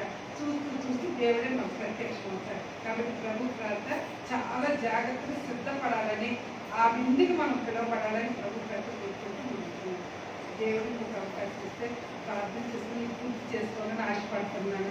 మీరంతా పూర్తి ఒకసారి 2-3 నెలల్లో చెప్పాలని, నేను నిజంగా మే నెల 4 రోజులు ఇక్కడే ఉండి చెప్పుకోవాలని అనుకున్నాను. ఎంత అనుకున్నది అది ఖచ్చితంగా రావడానికి సిద్ధపడి అంతా అయిన తర్వాత ఈ లాక్డౌన్ వల్ల రాలేకపోయింది. ఎంతో అనుకున్నాను మీద ఖచ్చితంగా ఉండి చేయాలి. కానీ నాకు అవరోధం కలిగించేది ఏంటంటే మొదట మా చెప్పినప్పుడు సువార్త అందకుండా సాతాను కాదు ఇలాగే ఉంటే వీటి మనం నాకు ఎంత సంతోషం. ఇంట్లో చిన్నగా పెట్టుకున్నారు. ఈ మందిరి ప్రతి తెలుస్తారు అనుకోలేదు నేను. అంటే క్వార్టర్స్లు కదా, రైల్వే వాళ్ళ అధికారులు ఏమో ఏమంటారని ఇక్కడ ఒక్కటి వచ్చినా అసలు అక్కడైతే ఈ వ్యాక్సిన్ అంతా చెల్లేయటం అదంతా కట్ చేయటం, కర్రలు కట్టేసి ఎవరు రాణించేవారు కాదు. రాజమండ్రి చాలా భయభక్తులు ఉండేది అనమాట. అలాంటి పరిస్థితులు చూసినప్పుడు ఇక్కడ అంతే అనుకున్నాను. దేవుడు మనం అందరికీ చిన్న ప్రార్థన. పరిశుద్ధమైన ప్రభా మీకు స్తోత్రం ప్రభా. ఈ మందిరాన్ని ఇచ్చే ప్రభా, ఈ జనరేషన్ ప్రభా మీరు ఎంతగానో కాపుదలు ఇచ్చారు ప్రభా. మీ వాక్యం నాయన మొదటి ముగ్గురు నింపినప్పుడు ఎట్లాగైతే ప్రభా నాయన సాతాను దురాక్రమ పనులు జరుగుతున్నప్పటికీ కూడా ప్రభా నీ వాక్యాన్ని మాకు విస్తరింపు చేస్తున్నాం ప్రభా. నాయన ఏప్రిల్ తర్వాత ఇంకా రాలేమనుకున్నాం ప్రభా. ఈ మందిరాన్ని తెరిపించావు నాయన. బిడ్డలు ఎంతగానో నిన్ను ఆరాధిస్తున్నారు, స్తుతిస్తున్నారు ప్రభా. నీ వాక్యం ఎంతగానో వెదజల్లిస్తున్నావు ప్రభా. అందరి బట్టి కూడా మీకు స్తోత్రాలు ప్రభా. అయ్యా ఈ సంఘ బిడ్డల కుటుంబాన్ని ప్రత్యేకంగా నీ పాదాల దగ్గర పెట్టాను. నిజమే నాయన, మమ్మల్ని మేము పరిశీలించుకుంటే ప్రభా కుటుంబంలో ఒక్కరికి 2 నలుగురుగానే నీ మందిరంలో ఉన్నాం ప్రభా. మా బిడ్డల లోతు కాలంలో తింటూ తాగుతూ సుఖిస్తూ ప్రభా ఇంట్లో ఉండిపోయి ఎంతమంది ఉన్నారు ఒక్కసారి కనికరించమని అడుగుతున్నారు. కృప చూపించమని అడుగుతున్నాను. పాపం ఎక్కడ ఉంటుందో కృప అక్కడ విస్తరించబడినని ఈ వాక్యం సెలవిస్తుంది ప్రభా. విశ్వాసంతో అడుగుతున్నాను ప్రభా. నేను ఈ మందిరం నింపబడాలి ప్రభా. నేను ఈ మందిరం ప్రతి ఆదివారం కూడా ప్రభా పూర్తిగా నింపబడి అనేకంతో ప్రభా నైనా నేను స్తుతించాలి. నిజమే ప్రభా నువ్వు ఇచ్చిన ఈ మందిరం నాయన ఈ క్వార్టర్స్ అంతటిని మార్చాలి ప్రభా. నిజమైన క్రైస్తవ భక్తి నాయన ఈ విశ్వాసంలో ఈ యొక్క మందిరంలో ఉంటే ప్రభా వారందరూ మార్చబడతారు ప్రభా. మీ పాదాల దగ్గర ప్రభా ఈ క్వార్టర్స్ అంతటిని ప్రభా నేను ఈ స్థలాన్ని అంతటిని పడుతున్నాం ప్రభా. ఇక్కడున్న మా బిడ్డల్ని మా కుటుంబాలు మార్చుకోకపోతే ప్రభా రేపు మమ్మల్ని మీరు ప్రశ్నిస్తే మేము జవాబు చెప్పలేము ప్రభా. అయా ప్రార్థన ఆలకించే దేవుడు ప్రభా, ప్రార్థనకు జవాబిచ్చే దేవుడు ప్రభా. అయా కనికరించి కృప చూపించమని నీ పదాలు పెట్టుకొని అడుగుతున్నా. అయా ఒక్కొక్క కుటుంబాన్ని నీ చేతికి అప్పగిస్తున్నా. మరి ముఖ్యంగా బాప్తిసం తీసుకున్న బిడ్డలు ప్రభా నేను వెనక్కి వెళ్తున్నారు ప్రభా. వెళ్ళనివ్వద్దు ప్రభా. నాయన ఈ లాక్డౌన్లో అనేకులు నీకు దూరం అయిపోతున్నారు ప్రభా. నాయన ఈ కరోనా వ్యాధిని బట్టి ప్రభు దూరం అవుతున్నారు. నువ్వు ఉన్నవాడు ప్రభా. నాయన మమ్మల్ని అందరినీ బ్రతికించి మమ్మల్ని అందరినీ ఒక స్థలంలో చేసిన గొప్ప దేవుడు ప్రభా. మా కుటుంబాలు మా బిడ్డలకి ఎంత క్షేమాన్ని ఇచ్చావు ప్రభా. అటుపోతే అంత పెద్ద వాళ్ళు డబ్బులున్న వాళ్ళు కరోనా ఎంత చనిపోయారు ప్రభా.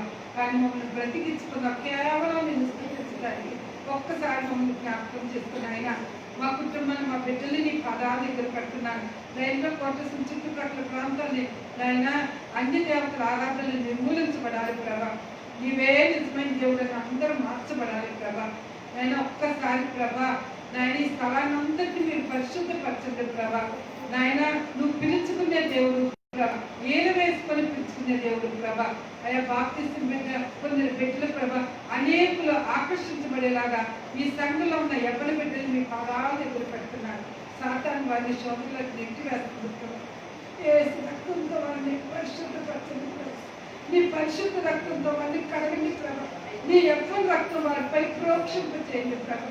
నాయన ఎవరి దినాలు నువ్వు కాడి మోసావు ప్రభా. మా ఎవరి బిడ్డలు కూడా కాడి మోయాలనే సంకల్పం దయచేయండి. ఇంకా మా కుటుంబాలు ఎంతమంది బాప్తిసం పొందలేదు, వచ్చిన బిడ్డలు ఎంతమంది బాప్తిసం పొందలేదు, వారందరినీ మీరు జ్ఞాపకం చేసుకోండి. వారికి రక్షణ దయచేయండి. ఈ లోపల ఉద్యోగాలు ఇచ్చావు ప్రభా, అడిగితే డబ్బు ఇచ్చావు నాయన, ఇల్లు ఇచ్చావు, స్థలాలు ఇచ్చావు ప్రభా. నాయన ఒక్కసారి రక్షణ కోసం మేము అడుగుతున్నాం ప్రభా. మా ప్రార్థన ఆలోచించి మా బిడ్డలకు అందరికీ మందిరానికి వచ్చే ప్రతి బిడ్డ రక్షించబడాలి ప్రభా. ఈ నిజమైన ఆరాధనలో సత్య సువార్తను వింటూ ప్రభు నిన్ను ఆరాధించాలి ప్రభా. ఈ సమయాన్ని నీ కొరకు ఎక్కువగా కేటాయించుకోవాలి ప్రభా. అటువంటి బిడ్డలకు మా విశ్వాసాన్ని మార్చమని అడుగుతున్నాను ప్రభా. ప్రభా. ఎంతమంది ఇప్పుడు వస్తూ ఇంటి దగ్గర ఉన్నారు ప్రభా. కనికరించిన ఆయన కనికరించి ప్రభా. కోపించుకునే వాత్సల్యం చూపించే దేవుడు ప్రభా. నీ కోపం ఒక్క నిమిషం మాత్రమే ఉంటుంది ప్రభా. నీ దయాయిష్కాలం ఉంటుంది ప్రభా.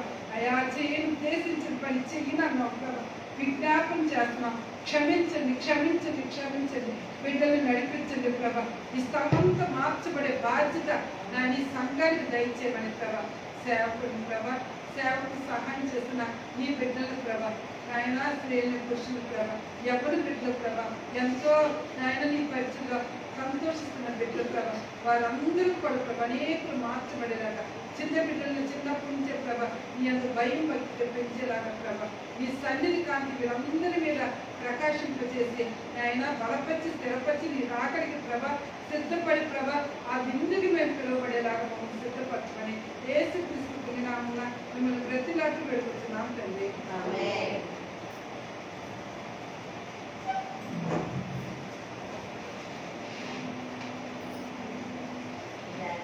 దేవునికి స్తోత్రం చెప్తాం. హల్లెలూయా. మంచిది. ఇప్పటి వరకు ప్రకటన గ్రంథంలోని అతి ప్రాముఖ్యమైనటువంటి విషయాల గురించి సుదీర్ఘంగా పరిశుద్ధాత్మ పూర్ణురాలై మనకు వివరించినటువంటి జయశ్రీ మేడం గారికి సంఘపక్షంగా వందనాలు తెలియజేసుకుంటున్నారు. వారి ప్రయాస చాలా గొప్పదండి. రాజమండ్రి ప్రాంతం నుంచి మరి గడిచిన కాలంలో అంటే ఈ లాక్డౌన్ ప్రారంభం కాకముందు అనేక సంవత్సరాలుగా వాళ్ళు ప్రయాస అంటే ఆమెకి ఒక లెక్కలేని విషయం రావడం, ఇక్కడ వాక్యము దేవుని ఆత్మ కూలి ప్రకటించడమే ఆమెకు ఇష్టమైనటువంటి పరిచయం.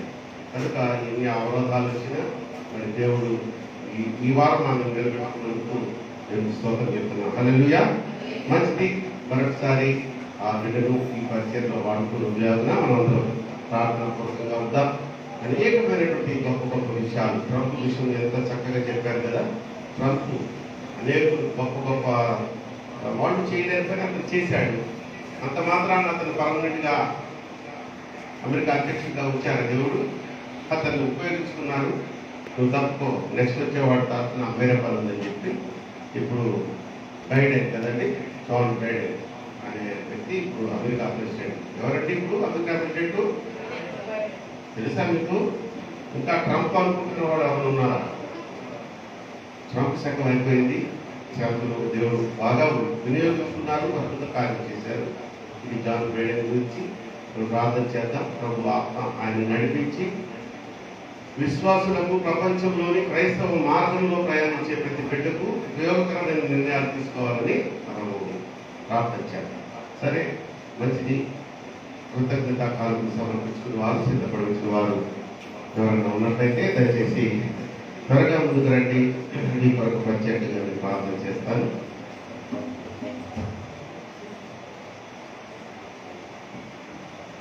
ప్రభువా స్తోత్రం ఆయన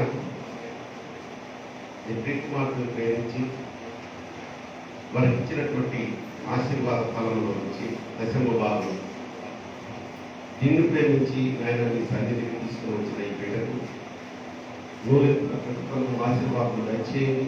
ముందుగా ఈ కాలంలో మీరు స్వీకరించి అంగీకరించి వారికి అభివృద్ధి పదంలో నడిపించండి.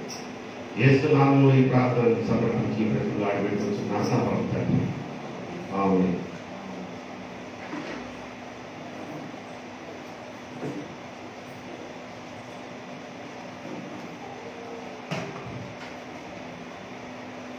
పాడుతుండగా సంఘకాలకు స్వీకరించబడతాయి.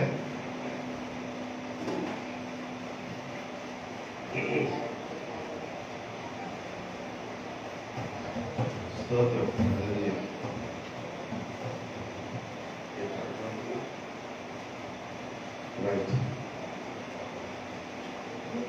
దేవునికి స్తోత్రం. ఎవరు పాడచ్చు కదా, పాడతామా? ప్రత్యేకంగా పాట కాదు పాడుతా. మా ట్రెజరర్ గారి పెద్ద కోడలు ఎఫ్సీ బాబు ఇప్పుడు ప్రత్యేకమైన పాట పాడుతుంది. దేవుడు మంచి స్వరాన్ని ఇచ్చారు ఆ బిడ్డను. ఆ పాట పాడుతుండగా మనం కాదు ప్రదానం చేసుకుంటాం.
తండ్రి చక్కటి పాట పాడి దేవుడిని దయపరిచినందుకు దేవుడిని దీవించును గాక.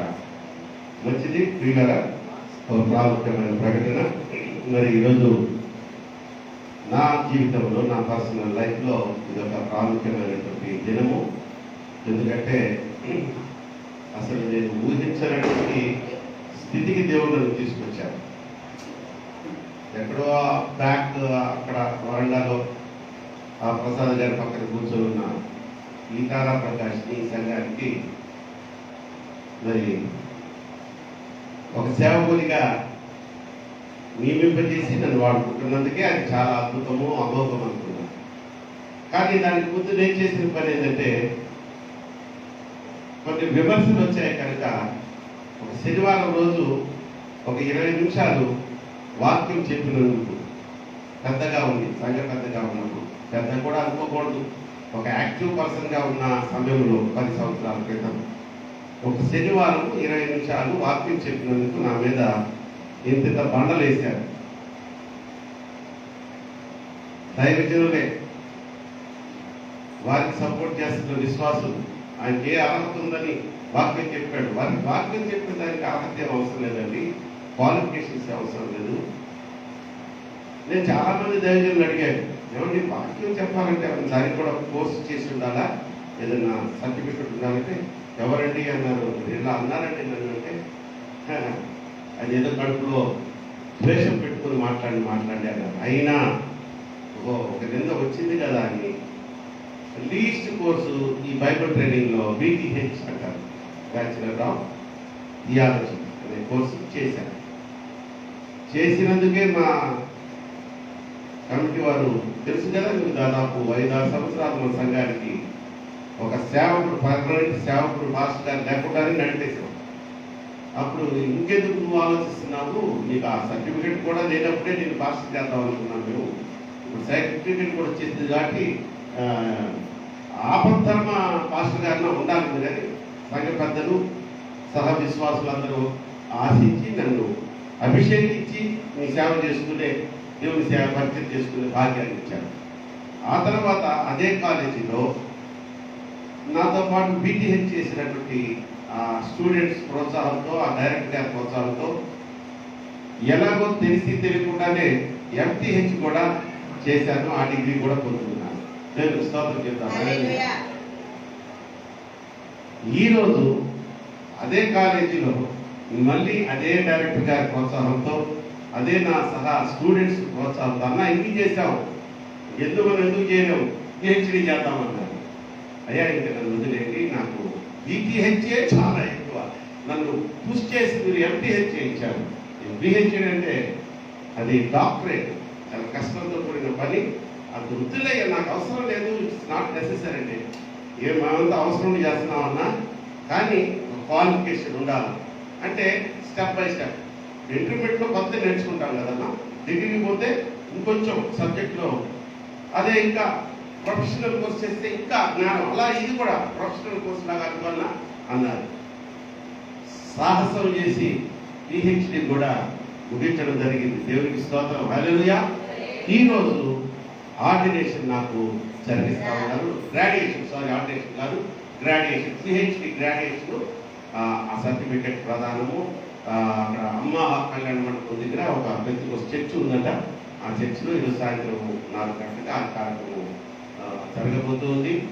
సో ఈ సంతోషాన్ని మీ అందరితో పంచుకోవాలని నేను ఎప్పుడు పొద్దున విషయం తెలిసినప్పటి నుంచి నాకు చాలా సంతోషంగా ఉంది. ఎప్పుడు నా సంఘంలో ఈ శుభవార్త పంచుకోవాలని. మరి దేవుడు అంటారు కదా, జ్ఞానులను వాళ్ళని సిగ్గుపరచడానికి ఎవరినంట, అసలు జ్ఞానమే లేని వారిని వెర్రి వారిని వాడుకుంటాడు. ఈ వెర్రోని దేవుడు ఆ విధంగా వాడుకొని ఈరోజు PhD థియాలజీలో, అంటే బైబిలికల్ కోర్సెస్లో PhD చేసి ఒక డాక్టరేట్ ఈరోజు నాకు ఇవ్వబోతున్నాను. ఆ స్థితికి తీసుకొచ్చిన దేవాది దేవునికి కోటాను స్తోత్రము చెల్లిస్తూ, మీకు పరిచయం చేసి భాగ్యాన్ని ఇచ్చినందుకు మీకు ప్రభు పక్షంగా వందనాలు తెలియజేస్తూ మరి ఈ సాక్ష్యాన్ని నేను పంచుకుంటున్నాను. అందరం లేచి నుంచుందాం. చివరి ప్రార్థన ఆశీర్వాదంతో సన్నిధించి నిష్కరిద్దాం. చాలా సంగతులు సహోదరి ఈరోజు మనకు పంచుకున్నారు. కరోనా టైంలో ఈ అసలు మందిరం తెలుస్తారా అని వారు భావించారు. మనం అసలు ఎక్కడ ఆగం కదండి. ఫస్ట్ చేసింది మనమే, విజయవాడ పట్టణంలో గర్వంగా చెప్పుకోవచ్చు. తెరిచినప్పటి నుంచి మళ్ళీ ముగియడం జరగలేదు. ఎన్నో వార్నింగ్లు వచ్చాయి, ఎన్నో భయపెట్టారు. మా ధైర్యము, మా విశ్వాసము వేరని చెప్పారు వాళ్ళకి సమాధానంగా. మరి ఈరోజు ప్రతిఫలాన్ని చూస్తున్నాము. ఈ సంఘంలో, ఈ స్థలంలో నిలబడిన ఎవరికి ఆ కరోనా దరిదాపులకు రావాలన్నా అది భయపడాలి, అది గద్దగదలాడాలి. ఎందుకంటే మీలో ఏముంది, దేవుని మహిమ ఉంది, దేవుని అగ్ని మీలో మండుతుంది. ఎందుకంటే పరిశుద్ధ అగ్ని మండుతున్న స్థలంలో మీరు అడుగు పెట్టారు కనుక ఆటోమేటిక్గా అందరూ రక్షించబడుతున్నారు. రాబో కాలంలో కూడా అదే కృపను దేవుడు దయచేయుగాక. ఆన్లైన్లో ఉన్న బిడ్డలు కూడా మమ్మల్ని మర్చిపోయారనుకుంటున్నారేమో, మీ అందరికి కూడా మా అందరికి ఇచ్చిన భాగ్యము దేవుడు మీకు అనుగ్రహించగాక. ప్రార్థన చేసుకున్నాను. కనికర పూర్ణుడా, కృపామయుడా, మమ్మల్ని మిక్కిలిగా ప్రేమించుతున్న మా ప్రియపరమ తండ్రి, ఇదిగోనైనా ఈ నవంబర్ మాసంలోని 3వ పునరుద్ధాన దిన ఆరాధనలో ఇప్పటి వరకు మమ్మల్ని నడిపించినందుకు మీకు స్తోత్రాలు. అయ్యా, వాక్య పరిచర్యలో ప్రకటన గ్రంథము కూర్చున్నటువంటి వివరణలో ఆ వాక్య పరిచయంలో నీ ప్రియ కుమార్తె మా సహోదరి మొదటి గారైనటువంటి జయశ్రీ మేడం గారిని అద్భుతంగా వాడుకున్నారయ్యా. నా ప్రభా, సుదీర్ఘ ప్రాంతం నుంచి ఆ బిడ్డ ఎంతో ప్రయాసపడి వచ్చి నీ యొక్క సేవ పరిచయం చేస్తూ ఉండగా ఆ బిడ్డకు కావలసిన ఆయుష్ను, ఆరోగ్యాన్ని, శక్తిని, బలాన్ని, నా తండ్రి ధైర్యాన్ని కూడా మిమ్మల్ని పెట్టుకుంటున్నాను. నా ప్రభా, మంచి స్థిరమైనటువంటి ఆరోగ్యంతో బలమైన వాక్యము బోధిస్తూ ఈ పరిచయంలో ముందుకు సాగిపోయే కృపను ఆ బిడ్డను నిలబెట్టమని పెట్టుకుంటున్నాను. అలాగే సంఘకారులు, కానుకున్న తండ్రి సమర్పించుకున్న బిడ్డల యొక్క హస్తాలను నేను ఆ కానుకల ముందు మీరు స్వీకరించండి నాయన. వారి పూరితల ప్రతిఫలం ఆశీర్వాదం దయచేయండి. సుదీర్ఘ ప్రాంతం నుంచి కూడా ఈ యొక్క మందిరాన్ని వెదుక్కుని వస్తున్న బిడ్డలు ఉన్నారు. వారి ప్రయాస వ్యర్థం కాకుండా వారి హృదయ వాంఛనలు నెరవేర్చమని కోరుకుంటున్నాను. అలాగే ఇక్కడ కూడి వచ్చిన ప్రతి బిడ్డను పేరు పేరు వరుసను దీవించండి, ఆశీర్వదించండి. నా ప్రభువా, ఏ కరోనా పరిస్థితి, ఏ కరోనా వైరస్ అయినా ఈ బిడ్డల ఏడలాగా వైపు ఆ తర్వాత నా తండ్రి ఆన్లైన్లో ఈ యొక్క ఆరాధనలో పాల్పంచుకున్న బిడ్డల వైపు కన్నెత్తి కూడా చూడకుండా మీ అగ్ని ప్రాకారం అనే రక్షణ కవచాన్ని బిడ్డల చుట్టూ నా తండ్రి కంచెగా ఉంచి క్షేమాన్ని దయచేయండి. ప్రతి ఒక్క బిడ్డను ఒక సాక్షి బిడ్డగా నిలబెట్టుకోవాలని కోరుకుంటూ, నా ప్రభా, మరి అనారోగ్యంతో ఉన్నటువంటి బిడ్డలను ఒక్కసారి జ్ఞాపకం చేసుకుంటున్నాను. రావణయ్య గారిని జ్ఞాపకం చేసుకుంటున్నాను. ఆ గొంతులో ఇబ్బందికరంగా మారిన పరిస్థితి యేసు నామములో స్వస్థపరచబడునుగాక. నా ప్రభువా, నా దేవ, ఆ బిడ్డ ఆ స్వరాన్ని ముట్టండి నాయన. ఆటంకపరుస్తున్న ప్రతి దురాత్మను యేసు నామములో గద్దించిన తండ్రి సంపూర్ణమైన స్వస్థత, శాశ్వతమైనటువంటి ఆయన మరి కాపుదల బిడ్డను దయచేసి నీ సాక్షాత్తు నీ కార్యం చేయండి. అలాగే దోసపాటు రవి, అలాగే నా తండ్రి సాగర్ బాబు గారు, నా తండ్రి అలాగే జ్ఞానరాజుల గురించి కూడా ప్రార్థన చేస్తున్నాను. ఆయన సుదీర్ఘకాలంగా మీరందరూ బాధింపబడుతున్న బిడ్డల కనుక సంపూర్ణమైన స్వస్థత వారికి దయచేయండి. ఆయన సంఘంలో ఎవరెవరికి ఏ అనారోగ్య పరిస్థితులు ఉన్నాయో వారందరినీ కూడా ఈ క్షణం ఇప్పుడే మీ గాయపడిన నష్టంతో ముట్టండి. పరిపూర్ణమైన ఆరోగ్యవంతులుగా వారిని మార్చమని కోరుకుంటున్నాను.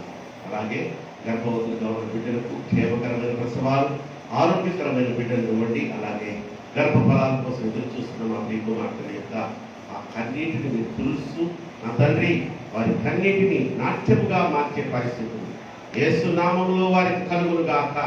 వారి గర్భములు తెరవబడునుగాక. బంధించి ఉంచినటువంటి ప్రతి దురాత్మ యేసు నామములో లైవైపోవుగాక.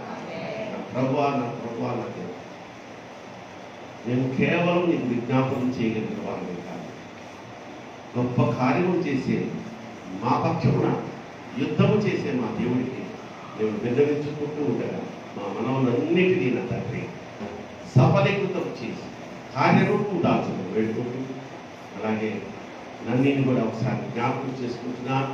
ఆ బిడ్డకు నా కోర్టు కేసుల నుంచి కూడా విడుదల కలిగి చేయాలనుకుంటున్నాను.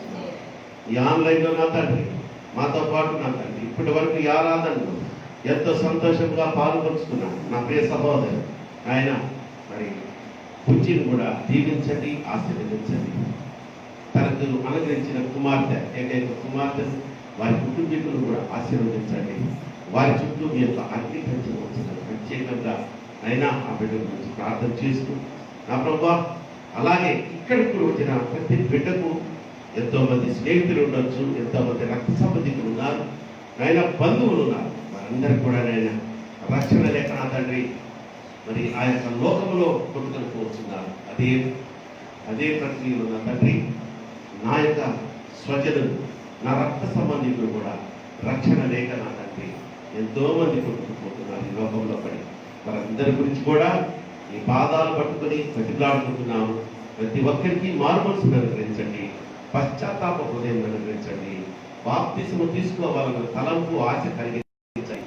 వారికి అందరినీ కూడా మీ రక్షణ సమూహంలో చేర్చుకోవాలని కోరుకుంటూ మరలా శుక్రవారం మధ్యాకాల సమయంలో 1 గంటకు ప్రారంభమయ్యే ఉపవాస కూడికలో మేమందరం కూడుకునే వరకు ఈ కృపా క్షేమము శాంతి సమాధాన సమృద్ధి సంతోషములతో మమ్ములను రైల్వే క్రిస్టియన్ సమాజంలో ప్రతి కుటుంబంలో ఉండిపోమని కోరుకుంటూ అలాగే అయినా నీ కుమార్తె ఈ సంఘంలో చిన్నతనము బాలిక నుంచి నా తండ్రి ఇప్పుడు యవ్వన బిడ్డగా ఒక ఉద్యోగస్తురాలుగా ఎదగబడినటువంటి నా తండ్రి మా బిడ్డ రక్షణ గురించి కూడా ప్రత్యేకంగా నీకు ప్రార్థన చేస్తున్నాను. మా బిడ్డను వివాహంలో స్థిరపరచబోతున్నందుకు నీకు స్తోత్రాలు చేస్తున్నాను. అయినా రక్షణ వివాహం మరి మీ చిత్తానుసారం నా తండ్రి 27వ తారీఖు నవంబర్ మాసంలో జరగవలనని నిర్ణయించబడి ఉండగా ఆయన వాతావరణాన్ని స్వాధీనంలో ఉంచుకోండి. మరి జరగబో కార్యక్రమం ప్రతి కార్యక్రమంలో మీ యొక్క సన్నిధిని మేము అనుభవించాలి నాయన, మీ యొక్క నడిపింపుని మేము అనుభవించాలి నా తండ్రి. మరి ఏ ఆటంకములు ఏ అవరోధములు లేకుండా సంతోషముగా ఆ వివాహ మహోత్సవం జరుగుటకు మీరే కృప చూపించమని, అలాగే మరి శేఖర్ వాళ్ళ పక్షముగా కానీ రక్షణ వాళ్ళ పక్షముగా కానీ సుదీర్ఘ ప్రాంతాల నుంచి ప్రయాణమై ఆ యొక్క మహోత్సవానికి రాబోతున్నటువంటి బిడ్డలందరికీ క్షేమాన్ని దయచేయమని కోరుకుంటున్నాం. మా సమస్త పాపములు క్షమించి సకల దీవులతో నింపి నేటి దినాశీర్వాదములతో మమ్మల్ని నింపి పంపుతూ మా ప్రభువును నీ ప్రియకుమారుడైన యేసుక్రీస్తు వారి నామములో ఈ ప్రార్థనను సమర్పించి ప్రతిలాడి వేడుకుంటున్నాను నా పరమ తండ్రి. పరలోకమందున్న నా తండ్రి, ఈ నామం ప్రసిద్ధపరచబడు గాక, ఈ రాజ్యం వచ్చును గాక, ఈ చిత్తం పరలోకమందు నెరవేర్చుకున్నట్టు భూమి మీద నెరవేర్చబడు గాక. ఆయన దినాహారం నేడు మాకు దయచి, ఆయన అపరాధం చేసిన వారిని నేను క్షమించే ప్రకారం మా ప్రార్థన మమ్మ శోధంలోకి ఏకాదృష్ట రాజ్యము శక్తి మహిమ నిరంతరము నీవే అయి ఉన్నావు మా పరమ తండ్రి. మన పరమ తండ్రి అయినటువంటి దేవుని ప్రేమయు మన ప్రభువును ప్రియరక్షకుడైన యేసుక్రీస్తు వారి కృపయు పరిశుద్ధాత్మ దేవుని అన్యోన్య సహవాసం ఇక్కడ కూడి వచ్చిన ప్రతి బిడ్డకును రైల్వే క్రిస్టియన్ సమాజంలో ప్రతి కుటుంబములకు అలాగే మరి త్వరలో వివాహం ద్వారా జతపరచబడబోతున్నటువంటి శేఖర్ రక్షణ అనే ప్రియ కుమార్తెకును కుమారుడికి నీ సకల పరిస్థితులను సదాకాలం తోడైందును గాక.